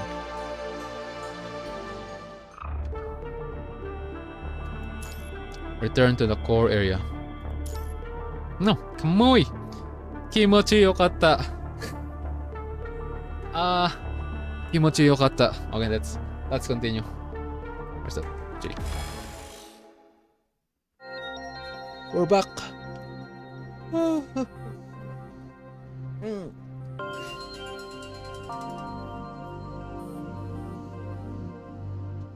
Gloomy clouds blanket the sky. Golden rays of light struggle to penetrate the cloud as if attempting to save what remained of Earth. The transport craft carrying the Strikehawk trio breaks through the dark cloud and lands steadily on a patch of open land covered in yellow sand. As soon as the hatch door opens, a blonde figure crashes out. He looks around and shakes his head in disappointment. There used to be abandoned ruins here, but now there's nothing. Only scorched earth remains underfoot. Everything that was once here has been reduced to charred rubble, leaving only devastation. Billowing white smoke rises from the scorched earth, cinder-like remains of everything that once was stretched out a hand, beckoning the distant sky only to vanish in thin air. Well, this is ground zero from the Longinus strike. Ground zero means that it's the strike area, alright, chat? It's kind of familiar because ground zero is mostly used on military games. Let's say, you know, the games with like ships, laser beams and stuff, like robots, and like they gonna use a satellite strike. Yeah, it's kind of similar to that. Chrome follows Kamui out of the cabin, then scans the surrounding area. Nothing is left here, but the punishing concentration still continues to fluctuate sporadically. Guess that the show ain't over just yet. Despite the red tide having been cleansed for quite some time already, it shows signs of surfacing once more. After a concentrated effort to find Luna, the enemy leader, her whereabouts remain unknown. Yeah. We haven't met our our baby girl sister. Whatever the reason, it's the sign of a colossal threat to come. But for Chrome, this recon mission has deeper implication after learning about the current state of Kuro. If they can find the Ascendant leader, they can at least give some credence to Kuro. True. Stay on high alert. We need to find the source of this anomaly ASAP. Looking at the ground in front of him, Chrome opens the map on his terminal and tries to figure out their current position. Based on the previous investigation, let's head northwest first. That's where a majority of the data anomalies that we have been monitoring are located. Kamui, go with one shoe. You got it, boss. Irang. Right after Kamui runs into the transport craft, Wanshi stumbles out of it half awake. Shake me awake like that again and I'll blow a fuse. The flight over here was so smooth. I was out before I knew it. You could slip through a hurricane. Touching. So what's the plan? We need to find out if the red tide is still hiding somewhere. Obviously. Wanshi furrows his brows, then looks around at the scorched earth. Several days have already passed since they were tasked with deploying the bit domain nodes, but you are still being monitored. He has wanted to investigate the commandant's previously unmentioned symptoms on his own in search of treatment, but he has only been met with red tape. Looks like this mission is just an excuse to keep Streko out of the picture. Maybe because again, you're the only representative that President Hassan can use. Yeah. A sneaking suspicion pops up in his mind, but he lacks the proper intel to back it up. Let's finish the mission before investigating any further. See guys, Wanshi care for us. Wanshi, oh shit. We have another brother. As Wanshi catches up to his comrades, the trio begins to make their way northwest through the acrid smell of scorched ruins. After a short while, Chromicom's link began to flash again. Looking at the time, I'm guessing you haven't made it too far. Correct, Mr. President. We ran another threat assessment of the mission. You may encounter a mass of red tide, so I've temporarily assigned Camo to join the team. Due to his particular nature as a transcendent, let him operate alone as much as possible. Yep, this is more or less his haven. Alright, chat, but don't let him remove the filter Asimov made for him. Okay, filter. We'll be there shortly. I'll leave the rest to you, Cap. And with that, Hassan terminates the call. Did the president just raise the threat level of the mission? No, he is just taking into consideration the potential risk by assigning Camo to our team. They're still cautious to Camo. With that drip on extra shop, guys. With Camo's drip on extra story chapter 1. There's no way Camo will betray. Bruce drip like a gangster. I mean, like a samurai, you know. But if the situation is really as simple as Hassan made it out to be, all they could do is to check if any area has slipped between the cracks. But are those areas the reason for the increased threat level? Probably, or there's another core. Hetero core. Damn, I was hoping for a change of pace. Heh, this place has been a bit cleaner than a tub of ice cream in Kamo's hand. There's no red tide in sight. What was that? Hearing the familiar voice, the trio turns to see a resentful Kamo intentionally keeping his distance. Keep talking, I'll kill you. At this moment, an indiscernible figure flourished by just barely within view. Who was that? Huh? Was someone running behind us? Kamo looks back, but the barren lands devoid of life. Let's go check it out. Alright, I ran off the west, right in the direction of our target. We also need to check for any signs of red tide. Leave it to me. The terrain here is too difficult to differentiate. Kamo, you can split up after we reach our target. Fine. Ooh, Kamo is following, okay. The barren land extends outward like a vast ocean. Under the time-worn and swallow sky, the distant horizon is obscured by smoke and dust, like the scorched edge of burnt paper. Kamo silently follows the trio from distance, scanning the area for clues. But no matter where they go, the barren landscape is a lifeless monotony of scorched remains. Let's split up here. Right as Chrome issues the command, the team hears something nearby. Everyone turns toward the direction of the sound, but there's nothing to be seen. Do we have company? Because again, this is not. If this is corrupted, they should already like know it, scanned, alright? There's no way the Strike Hawk scanning devices is lower than Leaves scanning capabilities. Because again, most of the time Strike Hawk will on the mission alone, right? So there's no way it's either they do have already similar powerful scanning sensory device as Leave, or maybe it's that the enemy is not corrupted. Because again, on our first encounter with Gear, we did I don't know he or it's a she, but I saw a robot. That robot is not a corrupted, there's no punishing virus, no corrupted stuff like that. It's just a freaking robot, so we don't know what is it. Is it like a construct also? Even a construct, it's not even a construct right there. So we don't know what is it. Kinda, yeah. That's why I said kinda interesting. Maybe it was the person we saw earlier. Let's go check it out. Oh, the team proceeds in the direction of the sound, but all they find are footsteps containing punishing virus. Feels like we're being watched. Standing up at a distance, he scans the surrounding area. His gaze stops on the transport craft that had brought them here. I feel the same. Could it be someone who was here? I can't tell if it's the same person yet. Maybe must be a corrupted or ascendant nearby, given the punishing concentration of their. Yep, either corrupted or ascendant. Following Kamo's gaze, Chrome looks back at the transport craft. Why would they be hiding if they're an ascendant? To draw our attention, or maybe they're wounded and try to avoid confrontation. Considering that this footstep might belong to the target, Chrome determines to continue pursuit. We can jump to conclude. Wait, where's Kamo though? Where's Kamo? Let's keep searching. Grab a sensor and split up. Kamui, take the west. You got it, boss. Once you take the east, stay on high alert and maintain contact. Got it. Kamo, take the north. I'll take the south. If you find anything or run into danger, then don't get impulsive. Keep your calm on at all times. You okay? Oh.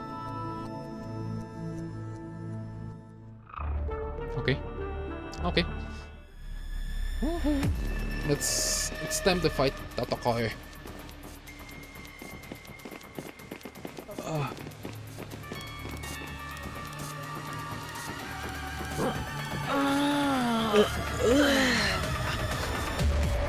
They said it required more investigation, but will the red tide really be in such places?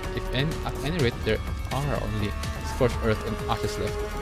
But it is true that the high concentration of punishing virus can be detected occasionally. I'll set up the detection device while you go and check the situation below. Let me know if you find anything. Isn't this the core strike zone of the longest arsenal? Why are there hetero creatures here? And it seems that the previous detection was not a false positive. There was something hidden nearby.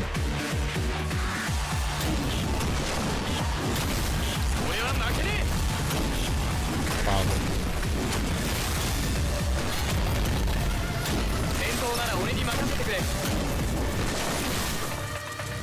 These hetero creatures are frailer than before. Oh, so I've taken care of them as well. The same is true for upper floor. Some hetero creatures here and there, but it's still taken care of. It's either again, I'll repeat again, they don't have any core. They don't have any source, alright? So without a source, they're kinda useless. Probably. Just like when on the polyphage parts, that yeah, the hetero creatures rather is strong, but after we remove Luna, the source, there is yeah, it gotten weaker. It means that that means that even the hetero creatures got weaker. So it means without a source, without a core, the hetero creatures are weak. Why? I guess it may be because the red dot is declining.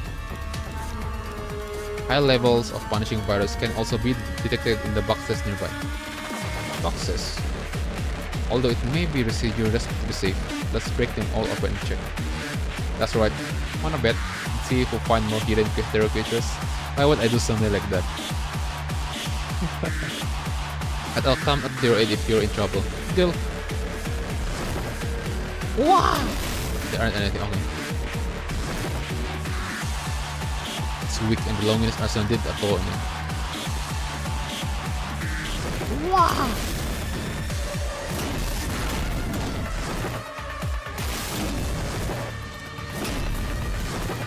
Get bonked.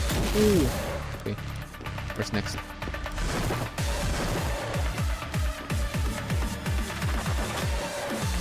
How's my old Jogan?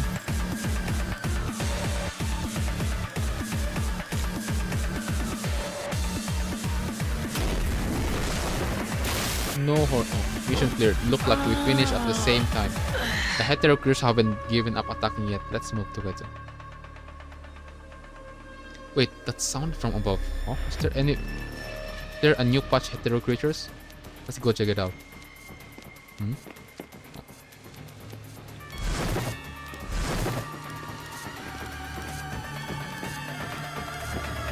The rock. Oh wow. Scorched, literally scorched earth. What's that? Oh. That. I'm stepping a barrier. What? Oh, okay.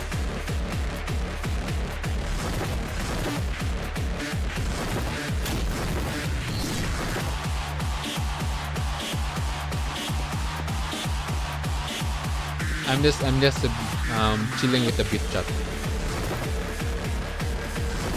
Hello. There's more. Time to cook, I guess.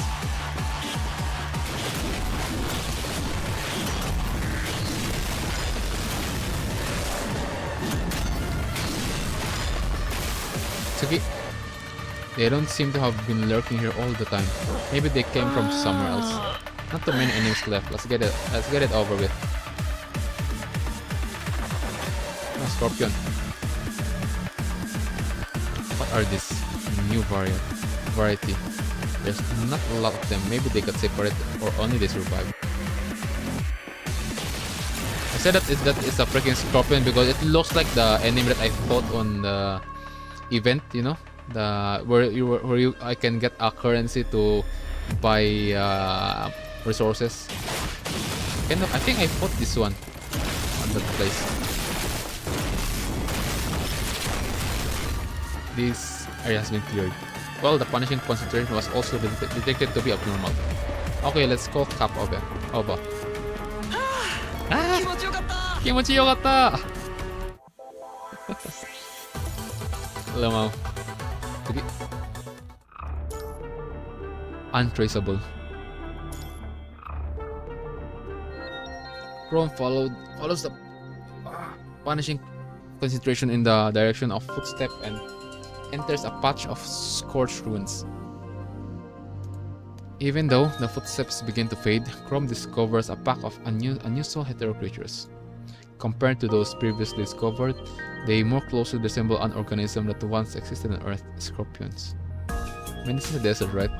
And common is either snake or common animals on desert, either snake or scorpion. Even spider. Right as Chrome discovers the pack of scorpion-like hetero creatures, they too discover him and launch an attack.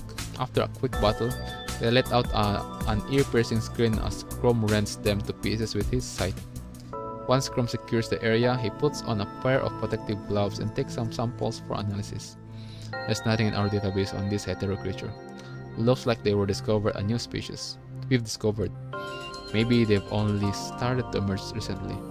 Regardless, their mission is clear. Chrome opens the comms link without hesitation and taps Asimov's name. Strike Ho Cap Chrome, reporting in. I've discovered an unrecorded species of hetero creature. Send it over. There's something I wanted to ask you. Do you have a minute? That depends. I want to know if this type of hetero creature is a recent phenomenon. Sorry, we can talk about it later if you're busy. No, I'm just looking at the data you sent over. Looks like this type of hetero creature has already evolved again in such a short amount of time. But one thing is for certain. This is a byproduct of the red tide. Hearing this, Chrome's suspicions are confirmed. The red tide must still be here if hetero creatures are roaming around. Are you going to continue searching the area? Yes, thank you for the help. I'll contact you if we collect any more samples. That won't be necessary. Give them to me when you come back. I've got the other work to do. Over 2 hours after Chrome ordered the team to split up, even with each of the squad members installing a sensor in their respective areas, the fluctuating punishing virus concentration proves difficult to uncover any clues. The geology also offers no conclusive evidence except for the hetero creature from earlier. Perhaps this was due to Longinus' arsenal, or someone intentionally covering their tracks. There's no way that's a corrupted, nor a hetero creature. Up until now, they still don't have a consciousness. I mean, they're still not sentient, right, chat? The only one that have consciousness is the red tide. But for the hetero creature corrupted, no, they still don't have. The only one is either it is a human here. Again, there's a lot of humans surviving on Earth. Other than human, it's ascendant, right? Or also construct also. He has suspected that the red tide had retreated underground, but 2 hours of searching has not uncovered anything resembling an underground access point. Further investigations into the surrounding area and the task force's investigation into the underground city have been equally fruitless. Maybe there was an easier, albeit crude method. Luckily, Chrome has brought a bag of explosive as powerful as jitter bombs, just in case. Based on the fluctuating trends of high punishing concentration, the census indicates the closest high concentration zone is 35 meters from the surface.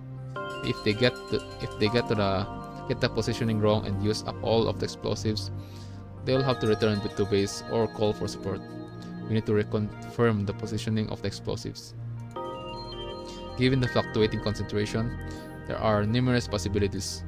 If it only a polluted underground waterway, the red tide would be elsewhere, right?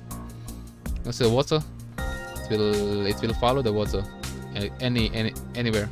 With everything that needed to be done, hastily requesting support would only add undue burden unto others. The best course of action would be to continue checking. Just as Chrome is considering the matter at hand, Camu's voice can be heard on the comm. Cap, I found something. Oh? Understood, I'll be right there. Oh, what's that?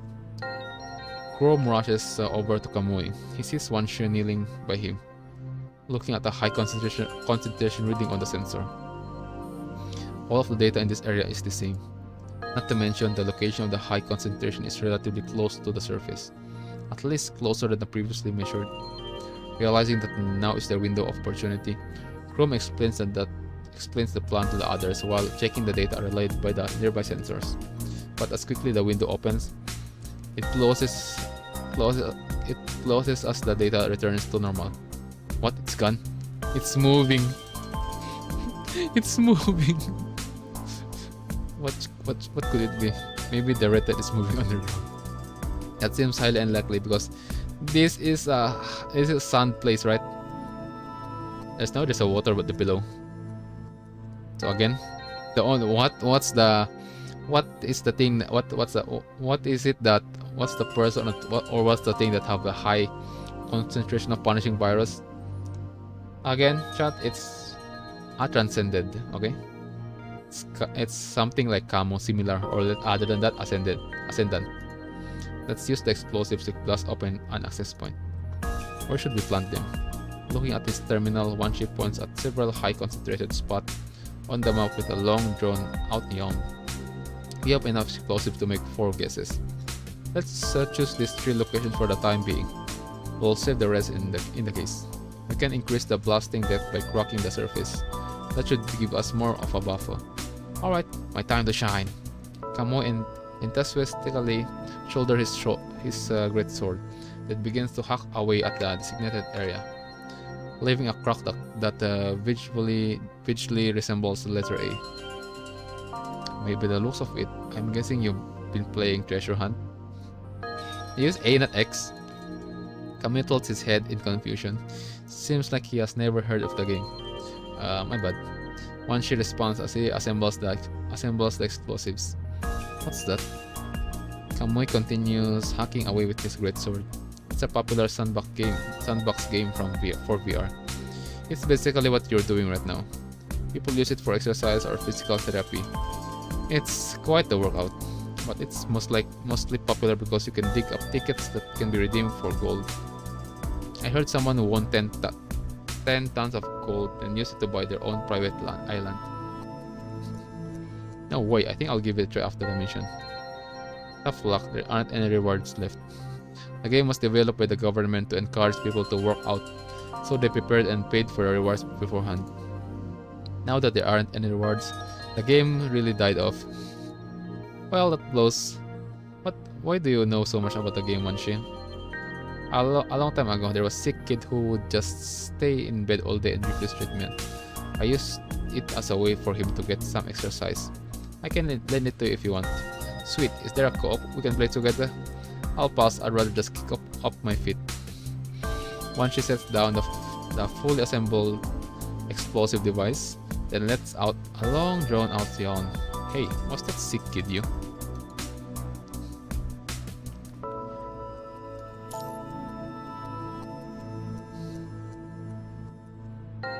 Again, it's because of his design that there's only conclusion that Wanshi is the kid that he's telling here.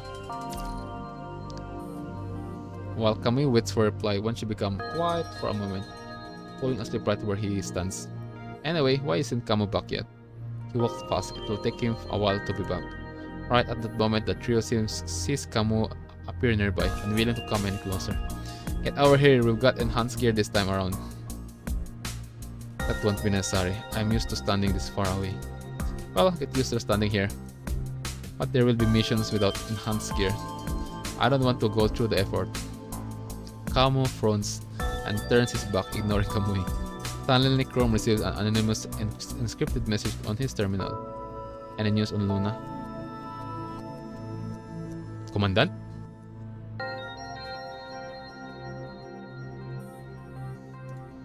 Who sent message like that?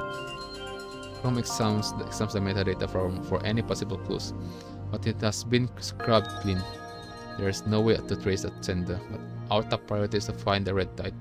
There's no time to waste. Luna or Lucia.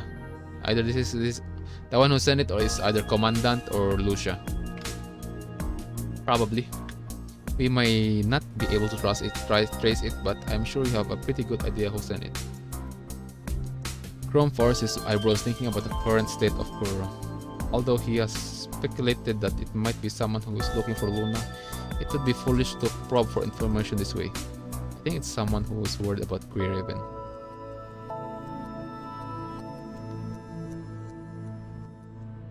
Yeah, Commandant. Queer Raven, what happened to them? I heard something from my father before we left. Kuro not only violated military orders, but also facing accusation of harboring an ascendant. harboring an ascendant. How's that possible? Does that mean the commandant's confined treatment is just an excuse? You know about that? No wonder you haven't gotten much sleep recently. I just wanted to help treat Kuroro. After all, I still owe the commandant. But it didn't take me long to realize it wasn't that simple. Grey Raven still doesn't know the whole story. If they did, they would rather have their memories checked than let Kuroro be charged. Therein lies the problem. Lucia being closest to Kuroro then also lost consciousness toward the end, so there isn't any proof to exonerate Kuroro. Unless someone can find the target's whereabouts, they're going to be monitored indefinitely and prohibited from performing missions. That reminds me, Hassan looked like he had something weighing on his mind this morning. There have been some other oddities as well. Seeing that Kamui want to question Wanshu, Chrome sticks out his hand to end the conversation. This is not a place to chit-chat. Mosquito. Our top priority is the mission. Save it for when we are back in Babylonia. Raja. Gaze of the Abyss.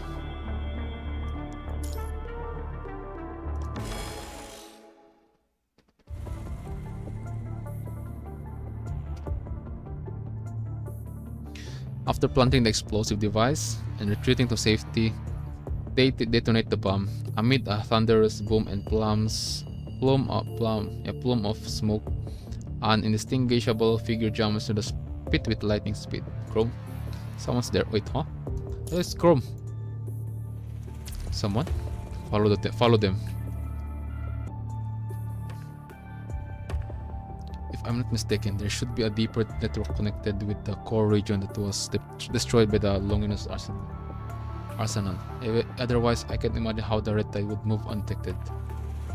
The core area was flooded by the red tide, so it's not surprised that we couldn't detect the access point if it was hidden underneath it. But even after the Longinus strike, we still couldn't detect it. Think it was quickly recovered by someone? Given the footprints and the person that just ran in, there must be an enemy base that we haven't detected yet. We need to go down, Cap. Whether that be eradicate the red tide or put to stop any potential threat. This feels like a trap. Seems like someone is rolling out a red carpet for us. Are we really going down there? Chrome pauses, then throws a glow stick into the cave and inspects the waterway's interior. The interior is vast, and the surrounding walls, illuminated by the light source, reveals signs of damage and peeling, as if silently recounting the past. A faint trickling comes from just out the glow stick's reach. Dreadful red liquid dripped from a cracked pipe in the ceiling. The mist created from the splashing red liquid mottles the glow stick, staining the light red. There are trace amount of red tide below, but the waterway is still humid. It's already passed through here as I predicted.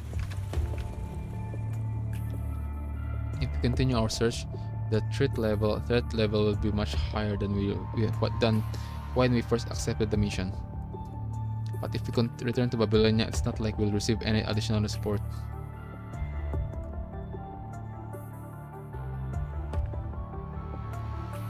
Not many task forces have returned to Babylonia in one piece lately. They still need to retain time to repair their frames. The remaining teams are still out on the missions.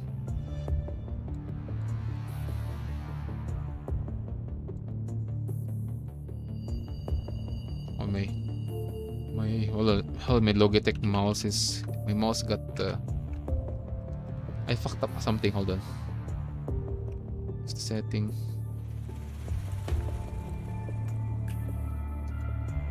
There we go. I think my mouse... Okay now, okay. Not just missions.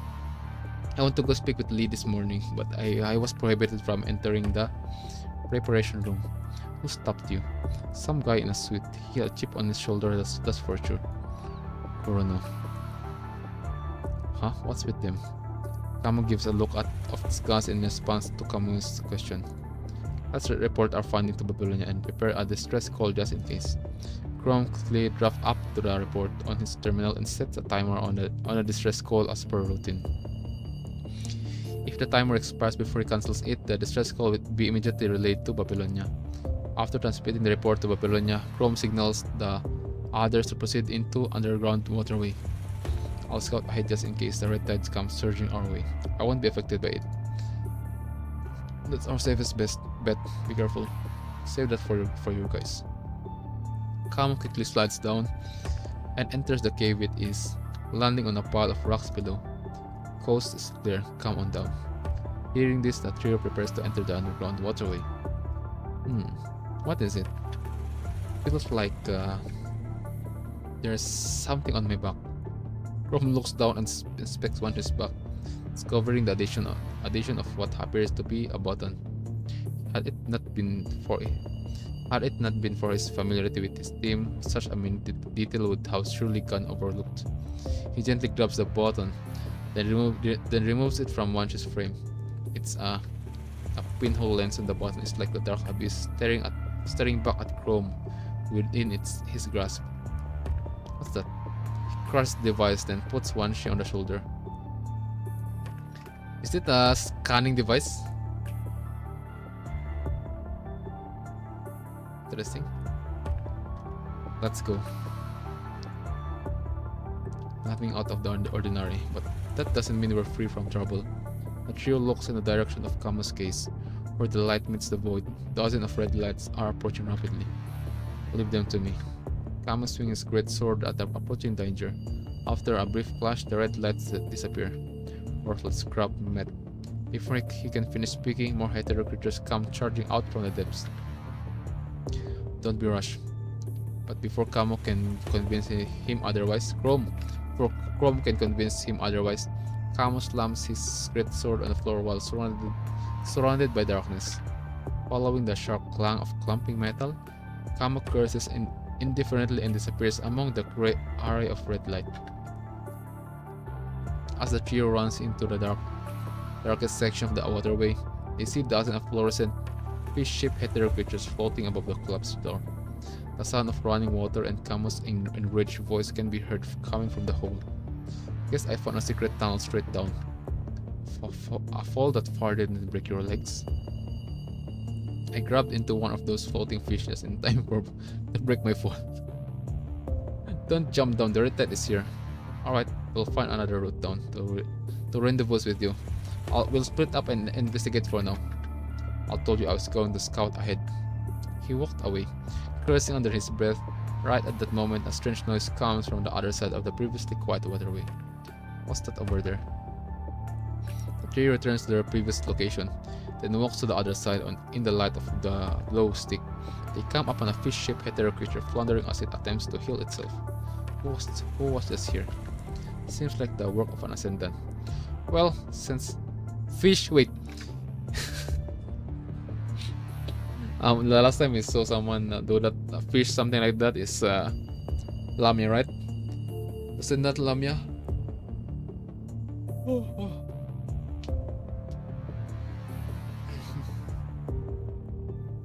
Okay, I think it's Lamia is the one who's here.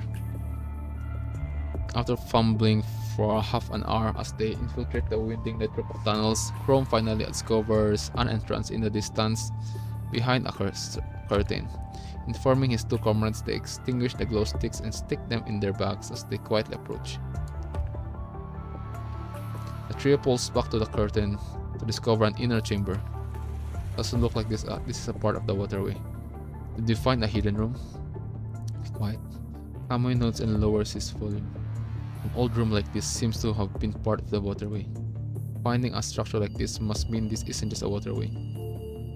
Research facility? Maybe it has something to do with the underground city. Okay. Right as the two of them are lost in thought, a fish floats in front of Kamui. A hetero creature. Kamui, keep it down. Hetero creature? It's big. Wait, what? Wait. Huh? Hetero. Oh shit. Suddenly, the gentle and quiet voice of a girl comes from behind the trio. There's no sense of aggression in her voice. Had they been elsewhere, the presence of a quiet schoolgirl would not have battled an eye. Who goes there? Girl. Okay. Looking in the direction of the voice, they see a fabled girl standing among a high school of fish-shaped hetero creature approaching Chrome. Greetings, visitors. Dare? Eh? Eh? Who is this? She doesn't look like Ascendant though. Despite being with displaced hetero creatures and stuff. Interesting new character. Set among the backdrop of mottled light, her golden eyes are glows with a mysterious gaze. Why have you broken into my greenhouse? Never mind, it's Ascendant. The girl raises her slender left hand as countless ribbons of red static envelop her arm. At that moment, the trio need no explanation as to what they are facing. Ascendant. An Ascendant. Without hesitation, Kamui swings his great sword at the girl. Before he can land a blow, a dozens of fish-shaped hetero creatures form an impenetrable wall in front of the girl. No, I'm not an Ascendant. Yet. With each slash from Kamui's great sword, an endless stream of fish stands in his way. The girl, however, remains standing there motionless, seemingly oblivious to the attack. Kamui, get back here. Raja. He quickly retreats behind Chrome. The wall in front of the girl gradually loosens and returns to their original form as hetero creatures float around her. Continuing to fight won't be a fruitful endeavor. Fortunately, their opponent seems open to discussion, so they should be able to at least gather some information. Why do you want to harm my friends? The girl cradles the remains of a fish like a newborn baby. She puts the fish in her arms. Red current pours into its remain through the girl's fingertips. The sundered remains reform into a shape of a fish. I take it you're from. I think this Ascendant is maybe can be a good friend with Lamia because they like fish, right? Yeah. Two? Wait, what? Wait, that means she already met about someone from Babylonia. Interesting. Correct. We're the task force from Babylonia. Are you one of Luna's Ascendants? No, I'm not an Ascendant, and I have nothing to do with the agent Luna. She knew. So it means again, we got this clue about on Show Me that yeah, there's more agent of. Oh wait, no, it's on the one who said that is our brother Ronald, right? Because again, they are tracking someone on the Arctic, on Siberia, and then they said yeah, where to that person, something like a girl, and then well yeah, it is what it is. That it's just that the clue of having another agent is I got that information on Hidden on Extra Story chapter 4. I learned a lot on that chapter. Even though she understands them as her enemy, she shows no intention of attacking. Instead, she looks at Chrome with absent eyes and smiles politely at him. My name is Cinderelic. I'm just a trainee unworthy of their Meister. Their Meister? Faced with Chrome's question, the girl named Cinderelic just gently outstretched the vestige of a wing. This action reminds Chrome of a man with mechanical wings. A man whose name everyone knows is synonymous with danger. Ah! Wings. Gabriel? By their Meister, do you mean Gabriel? No. Oh. Okay. Oh. Because I thought if you're Gabriel experiment, we're gonna cook you up. I don't care about your face. I don't care about your look. But okay, another person, another Ascendant. She retracts her damaged wing, okay, stroking the tips of the feathers like a pitiful bird tending to its wings. No, not Mr. Gabriel. My wing is relic of a friend. Oh, so she know Gabriel. A friend? You mean those fish? Hearing Wanshi's question, Cinderella's eye dropped down. No, not them. My first friend. I'll bring my friend back one day. Then I'll return this wing. Okay. Can't you repair those fish? Repairing them only brings back an empty shell. Their master said that if I continue learning from Gabriel, I'll figure out a way to bring my friend back. And also, their girl suddenly takes in a cold breath as if suddenly recalling something or receiving an order. She looks up as if coming to her senses. Her lifeless eyes are full of gloom under the mottled light. Sinister from Babylonia. They'll try to stop their Meister. My mission isn't to fight, but I must buy time before informing their Meister. At that moment, the trio hears restless tearing from all around, following which Cinderelic fades into the darkness. Watch out. I'm gonna fight some fish. I'm going to fight some fish.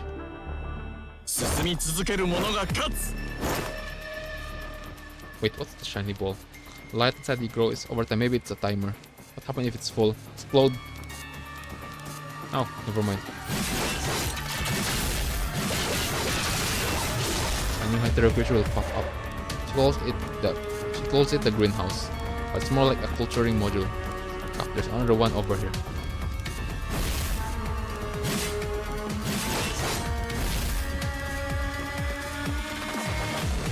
The light orb is controlling the cultural module.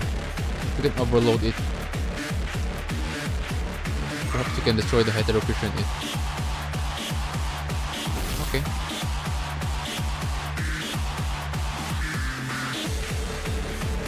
Didn't expect them to hiding in the places like this. Are these tanks used for culturing those hetero creatures too? Oh yeah, maybe there aren't many red left now. So they create hetero creatures this way. The light orb are almost lit. Hetero creatures try to destroy this facility by attacking them.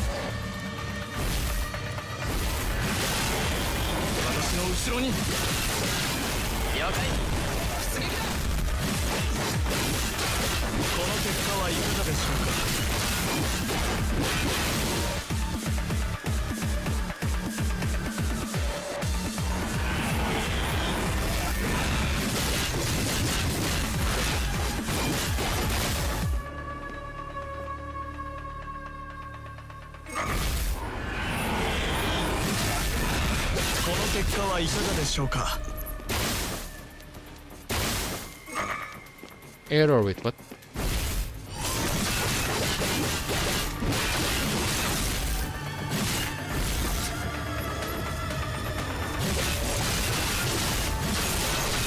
Monkfish.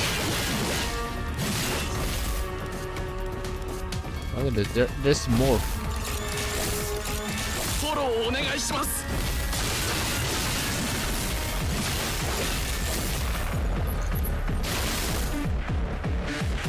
Where's the orb? Never mind.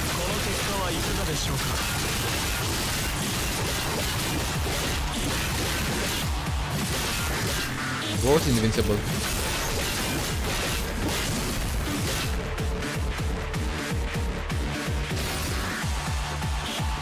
Moving.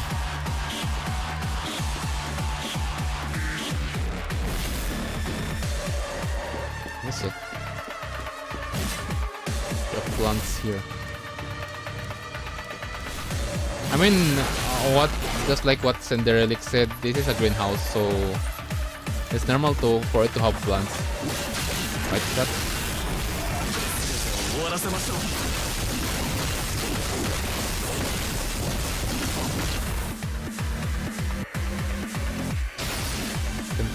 Okay, I'm about to read it, but okay. I think it's okay. Is Cinderelic there? This is where you'll stop proceeding. My friends, let's shower our guests with red petals. Watch out for those timers. Hetero creatures here are strong. Kaijobo. Orewa. Suyoi. This is the butterfly. Ow. Hello. Hello. Let's try those. How about you? Hello. Next.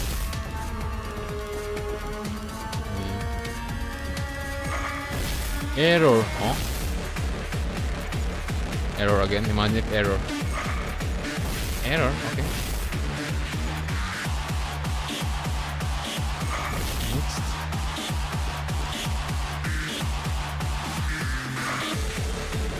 Okay,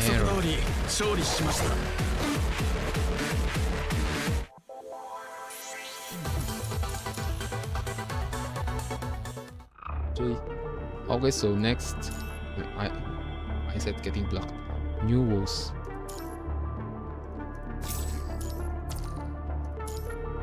Oh, full team. Trio. Strike Hawk. Following the final blow from Kamui, the fish-like hetero creatures in the greenhouse are torn to pieces. All that's left is you, Cinderella. Gabriel is here. This bullshit is here. Time to cook this shit. Kamui swings his great sword, but his attack is deflected by a mysterious force. A tall figure saunters out from within the shadowy depths, as if paying no mind to the enemy. Gabriel, if it isn't more Babylonian scum, struggle as you will. It will only be in vain. Gabriel, our database has you marked as Luna's henchman. Does that mean Luna and others descendants are here too? Oh, they're not updated. Luna, yeah, other ascendants. Gabriel's vocalizer forced out a sardonic sneer. Those cowards who betrayed the Ascension Network no longer have any right to reside here. Their whereabouts are of no concern to me. You don't care about where your comrades are. I have no interest in weakling or cowards. Only those that possess absolute power and power itself are worthy of my attention. Then why are you still here at the former base? Because of their mister. Okay. Second time they talk about their mister. First one is Cinderella, right? Second time now is Gabriel. Gabriel's voice filled with reverence and devotion. After that battle, he bestowed me with a new life and allowed me to bear witness to a new zenith of power. Dear Master, are you referring to the ascendant in our database known as Roland? Roland. Uttering his name, Gabriel's tone returns to its former coldness. The Master I refer to is a different agent.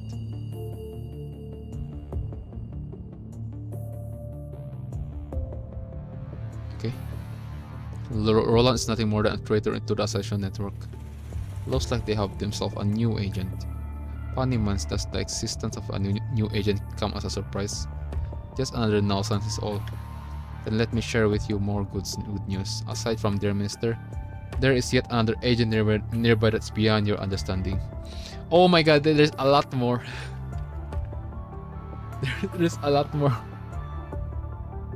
A lot of agents popping out of nowhere on same place. So there are 3 agents. As I've said, there are only 2. As for Miss Luna whereabouts, I do not know. Any attempt to reconfirm this will only yield the same answer. There are only 2. If you're so curious, I suggest you ask your colleagues. I'm sure they are more aware of this situation, considering how long they have been tracking her. You mean Babylonia's been tracking Luna this whole time? Of course, ever since Miss Luna became an agent right under Babylonia's nose, humanity has coveted her power. Gabriel pulls out his cane from the side of his cloak and points it at Chrome standing in front. As oblivious as you all are, there's no sense in continuing this conversation. I'd rather finish you myself than disturb their mister. Seems like you're his #1 fan. Gabriel takes a step forward. Red sparks begin to emit from his footprints, interweaving with his cold mechanical limbs. Their master saved me from the brink of death and bestowed me with this newfound power. Now bear witness to this power. In short, you finally got a new sugar daddy, sugar daddy, right? Or sugar mommy. That's what I can say. So after using Luna and you just mistook her action as not on line with the Ascension Network, you like bro betrayed Luna. So it only means he just found another sugar mommy or sugar daddy here. Countless red photons coalesce in Gabriel's palm. Coalesce. As he clutched the bright cube, light erupts from the palm of his hand. Amidst the blinding red light, Gabriel launches himself headlong at Strikehawk. Defensive formation.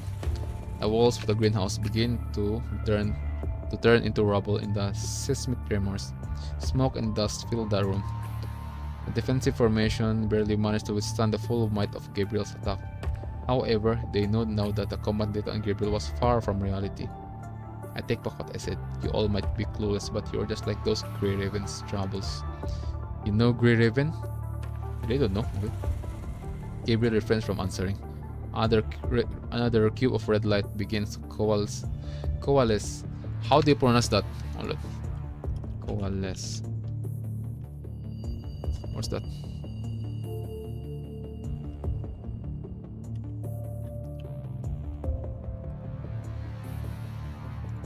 Coalesce. Coalesce. Alright, coalesce. Yeah, look at the coalesce.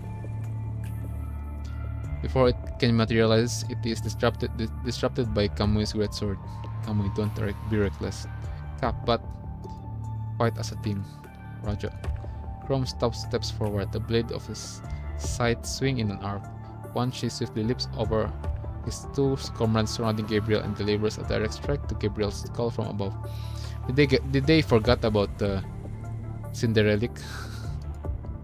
Red light erupts from the blow, unleashing a wave of a highly concentrated punishing virus into their inward devices. Searing pain spreads across their neuralings and penetrates deep into their MINDs, like a sharp blade drilling into their bones. Pull back. Kamui swings his great sword backward. Using the inertia of the blast, he defends against the attack and pulls back several meters. Chrome raises his sight to catch the falling Wan Shi and flings him toward Kamui. Nice pass. Kamui catches Wan Shi and gives Chrome a thumbs up. You think you can put me down first? The narrow confines of the greenhouse limit Gabriel's movement.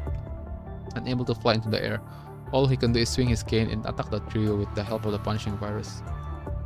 Chrome adeptly parries Gabriel's lunge along with his scythe. He quickly retracts his weapon, then uses this window of opportunity to leap into the air and slash at his opponent. Gabriel is forced to step back in a hurry, pulling off his cloak. Countless red light envelop him in preparation to unleash another explosion. Gabriel, mother. Ace is still resting. Mother. Mama. The master is a mama, okay? Mother. The red light in the greenhouse suddenly dispersed in response to the girl. That's how we got again. Gabriel only respect those who are strong. So it means that's how strong is the master, Mister, right?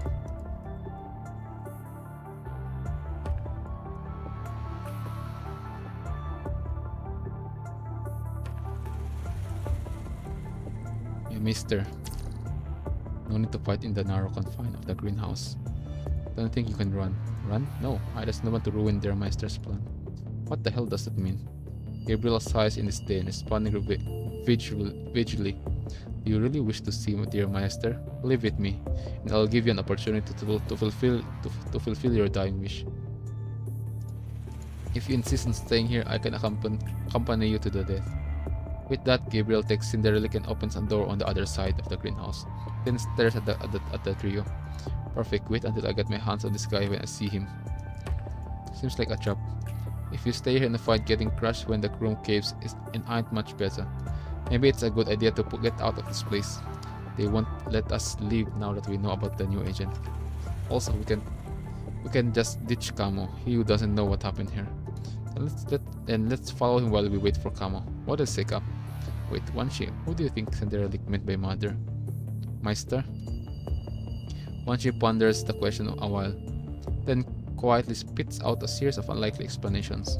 Based on that word, mother could refer to one of the agents mentioned earlier, a corrupted or even a new type of hetero creature. Chrome still has concerns considering that because the last time we also heard mother on the extra story chapter 2 about mother frame on Umberia. Chrome is still concerned. Whatever the true identity of this mother figure is, it will only put the team in danger of being attacked. He nods to Kamo and Wan Shi, signaling them to leave the greenhouse. Following Gabriel and Cinderella, the trio walks down the spacious waterway and arrives at a platform lift. Why would a platform lift be here in a waterway? It's not that surprising. We did just come from an underground greenhouse after all. I don't think this waterway was really built to drain wastewater. I think the ascendants stay here often. This place might be connected with City 75, considering that it was a military facility built to prevent war. I wouldn't be surprised if it served multiple functions. From what we observed along the way, I'd assume it's been abandoned for quite some time. Promotions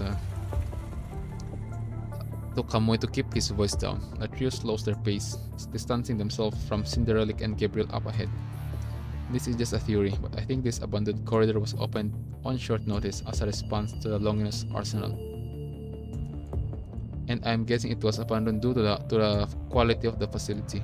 I think you're right. Any more earthquakes and this waterway is going to collapse. Why is this the only shoddy part of the facility? A section of the report on City 75 stated that the facility was expanded to isolate the infected prior to develop the serum. But the punishing virus spread faster than anticipated. The facility was abruptly abandoned before it saw any use. As they are talking, Gabriel and Cinderella disappear around the corner. The trio accelerates their pace to catch up. Among the flurry of footsteps, Chrome hears calm on the Strikeout comms link. Where are you? Oh shit, bro is cooked. Even though the Strikeout comms link is more stable than most, his voice intermittently cuts out due to unique jamming technology of the underground city. We're on the platform lift down here in the waterway. What's your location? Maze down here. I'm going platform lift. Wait there. Alright, we'll wait for you. Right as Chrome terminates the comlink, the group sees Cinderella, who had disappeared around the corner, now floating in the air. Even though her damaged wing makes flight toilsome, 4 fish-like hetero creatures tightly grip the straps on her clothes and pulls her upward. I guess those straps aren't just for looks. Cap, I want a pair on my own. I'll help you put in a request. We don't get your hopes, but don't get your hopes up. Now's not the time, though. I wasn't expecting this kind of escape route from them. Wrong, I'm not going anywhere. Cinderella is no longer needed here. I'm more than enough to serve as your guide. Come with me. Oh, interesting. 進み続ける者が勝つ So you come this far. Don't think you can retreat. Goes for you too.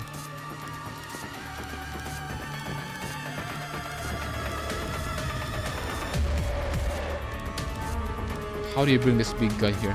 I need to conserve some strength since she's still around. She are talking about the guy who broke in here.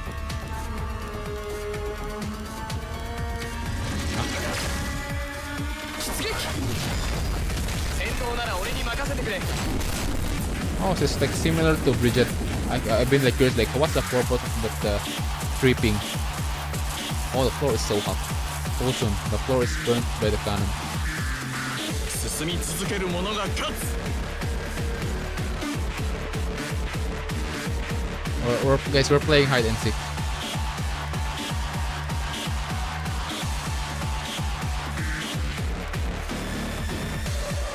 There are so many defense cannons here. The drawbridge is too narrow to dodge attacks. I have a plan. Come on, you're on defense. One she and I will take the hit and destroy the cannons. フォローをお願いします さっさと片付けないと今回は眠るつもりはないよ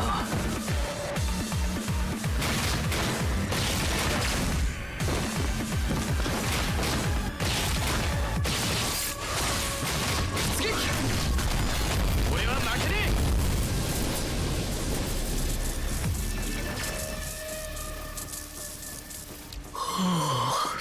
えさっさと片付進み続ける俺は負けねえ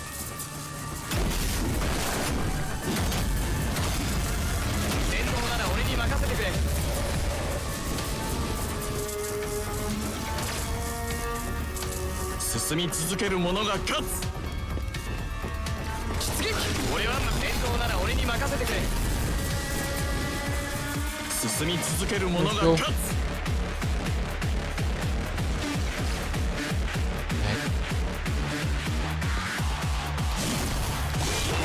出撃戦闘なら俺に任せてくれ進み続ける者が勝つフォローをお願いします全員警戒をすぐに立て直しましょう Counter. Right.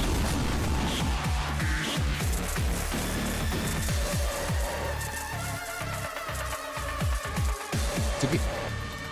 He's over there. I'm not going anywhere. I will crush into the lion's jaws. What's this? Copter?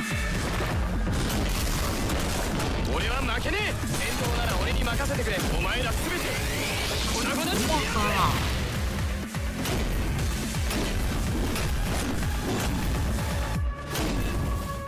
進み続ける者が勝つ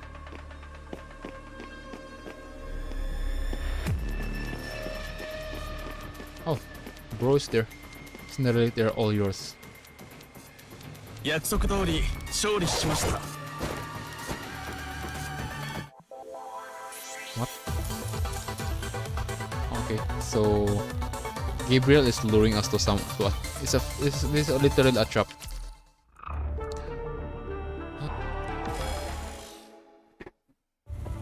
After a chaotic flash of red, Gabriel disappears above, leaving only Cinderelic floating in the air as she is pulled by 4 fish. She quietly looks down at the platform below like a doll hanging on a rope to dry. Suddenly, hetero creatures begin to pile up on the platform lift. Along with them, the punishing concentration also began to rise. Fortunately, the trio's specialist reinforcements for this mission barely managed to keep the corrupted rate just below critical. Didn't that guy say he was going in? Let's take care of the enemies in our way first. With concerted effort, the hetero creature began to decrease in number under the trio's barrage of firepower. Cinderelic places her hands before her as if in prayer and sighs gently. She seems to be doing something. Doesn't matter, we got this. Turn back time. The platform lift begins to shake violently. The accumulating punishing virus transforms into a red electric current, climbing up the platform and into her wing. The wing begins to expand under the effect of punishing virus. A radiant red light envelops Cinderelic. Amid the blinding light, she descends to the base of the platform. The ball of light enveloping Cinderelic leaves a trail of crimson snowflakes. The remains of the base of the platform begin to shake under its powerful force. Chrome sprints toward the blinding ball of light, slicing the red current with his scythe. His blade rends the hetero creature, protecting Cinderelic to twain, and the tip of his scythe penetrates the heart of the blinding light from above. However, a deafening rumble reveals that the remains of the hetero creature have taken a new shape. Jitterbombs. Oh shit. Explosion. Even though the explosive power of a jitterbomb is not particularly strong, such a large number in the confined space is sure to be fatal. Where did Cinderella go? Bro, just run. She run, bro. Oh, 60 TP. Hello, welcome. Welcome to the stream, and I'm just continuing the PGR. Because I got disconnected when I'm doing my stream for like 20 minutes ago, and this is the second time I stream today because I think it's the internet problem and stuff. So yeah, I'm continuing stuff, and yep, 60 TP now that you're here. Time for you to do your dailies. Get to higher ground now. Chrome fires a grappling hook to the top of the shaft, hooking into a wall. You sure came prepared, Cap. Grab onto me. Got it. Kamui grabs into one shoe's collar, then lunges and grabs into Chrome's ankle as he is hoisted into the air. Right as the trio is hoisted in the upper rafters of the shaft, a thunderous boom of an explosion comes from below. That's my Cap. We were almost... Why didn't you do that earlier? Before Kamui could finish speaking, Cinderelic appears before them and unleashes a downpour of arrow-like plums coated in concentrated punishing virus. Hanging into Chrome, Kamui and Wanshi are certain they are unable to dodge the barrage in time, but to their surprise, Chrome releases the pulley on the grappling hook, causing the trio to rappel rapidly. The barrage of feathers originally aimed at Kamui and Wanshi are now aimed directly at Chrome. A bolt of lightning vaporizes a majority of the feather. However, a few still manage to find their mark on Chrome's shoulder. Up, brace for landing. The trio rappels firmly into the base of the platform, then look at Cinderelic. Because the limited speed of the grappling hook is prone to turning us into a moving target. Well, you know guys what I noticed about this is the design is kinda similar to the art style of this car. Cinderelic is kinda similar to call this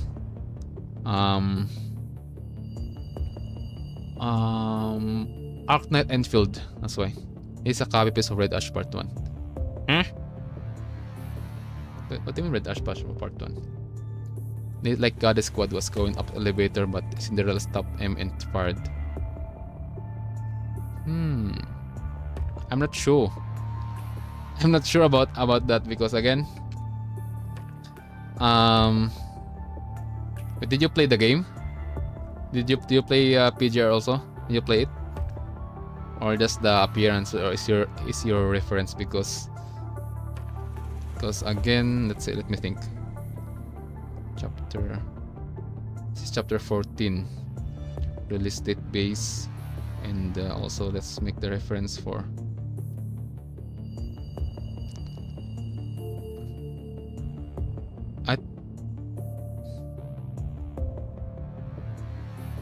Wait, hold on. Chotto mate.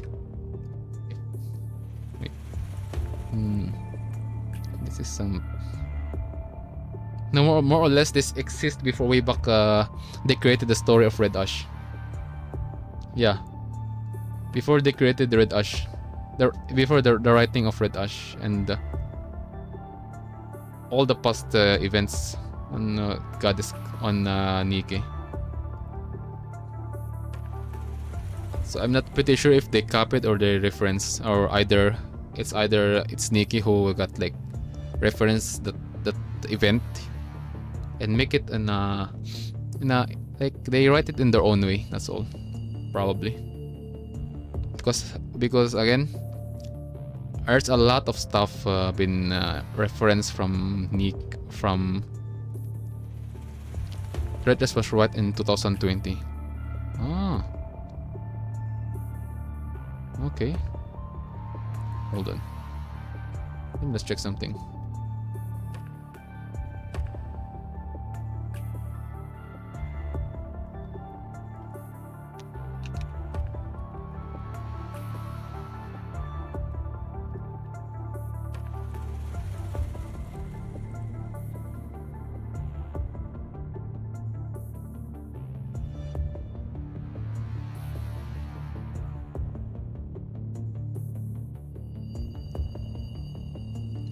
Mate.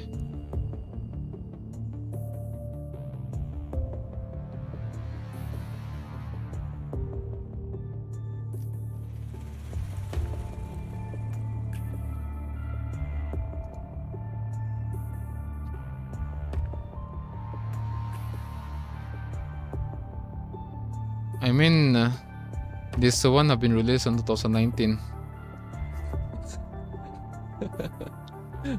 That's what I'm saying. Like, there's no way it's either a NIKKE shift of the a bit of reference here in PGR, because again construct NIKKE's commander, and let's say the chapter 1 to 8 is kinda chapter 1 to 8 of the PGR is as if you're focused on NIKKE, you'll say that, oh no, they copied they referenced NIKKE, and when you check the history, you know that it's written way back on 2019 December. So yeah. So let's just focus on the story for now. Right as you said, turn. Turn back time. Turn back. Those things turn into jitterbugs. Jitterbumps. Is that what you once were?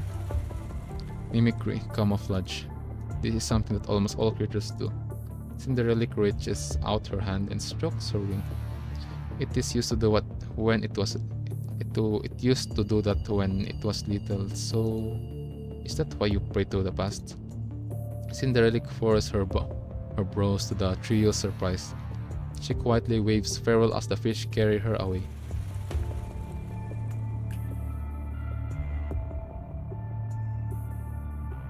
Also, the difference here is that both side of mother, because I then if we compare this to this part on Nikke, Cinderella, the mother called is like the Meister one, I think probably. But on Nikke, when Cindy is on her corrupted, she's become an enemy. There's like the queen, right? That's the only bit of similarity, because in here on this part, Cinderella is have her own. She's controlling her own self. She's not trapped within inside. You know, Cinderella here is not controlled by someone. It's herself. If you're here on my like previous let's say 1 hour ago, it's on the dialogue right there on the worst part. It's before this part. You're running away too? It's here. She points her slender finger up as a dark, stalwart figure descends from above. It appears with a familiar figure. Oh, Gabriel. Seeing as you pass the test, you are reserving us of a more fitting reception. Witness their mistress creation. A hissing roar fills the area, causing their audio modules to tremble. Somehow, they sense sadness and despair emanating from the stalwart figure. Such an opportunity is sheer threat. Let me give you a bonus question. How many constructs from Babylonia can do you think it is assembled from? It comes to Gabriel doing some bullshit experiment again. What I can say, if I guess now that we have a Nikke player here, Gabriel is a lot more worse than Red Shoes. This dude is a lot more crazy. What's this again? Combination of construct, corrupted, animals, dead bodies. Piece of cake. Let's just show it like the other corrupted. Strike cock. Prepare for battle.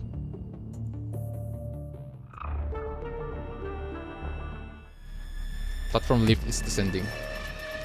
Looks like it wants to send us to the bottom. Is that his destination? Ready to engage. Oh, hello. Take up in there.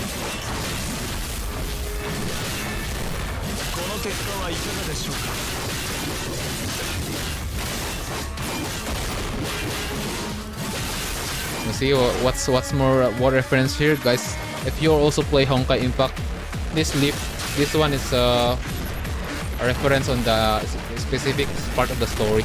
I forgot which part. But there is this part where we're on the lift going down. And as we know, CH14 existed way back 2018, right?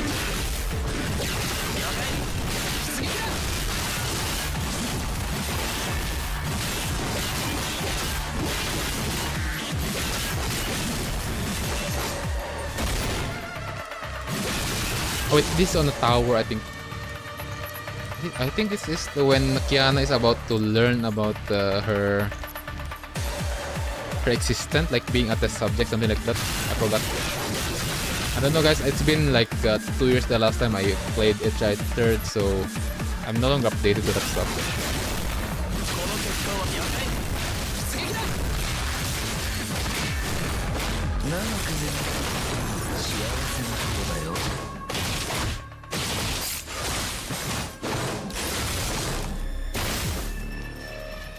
Next.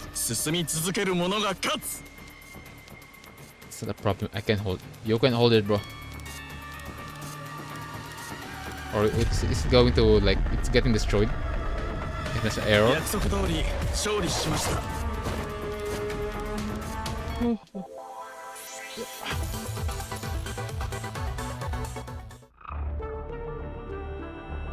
Imprisoned site. Perfectionism. Hold on, let me just get some bread. Let me just get some bread. Totomate. Your streamer is a bit of hungry, right? Hold on.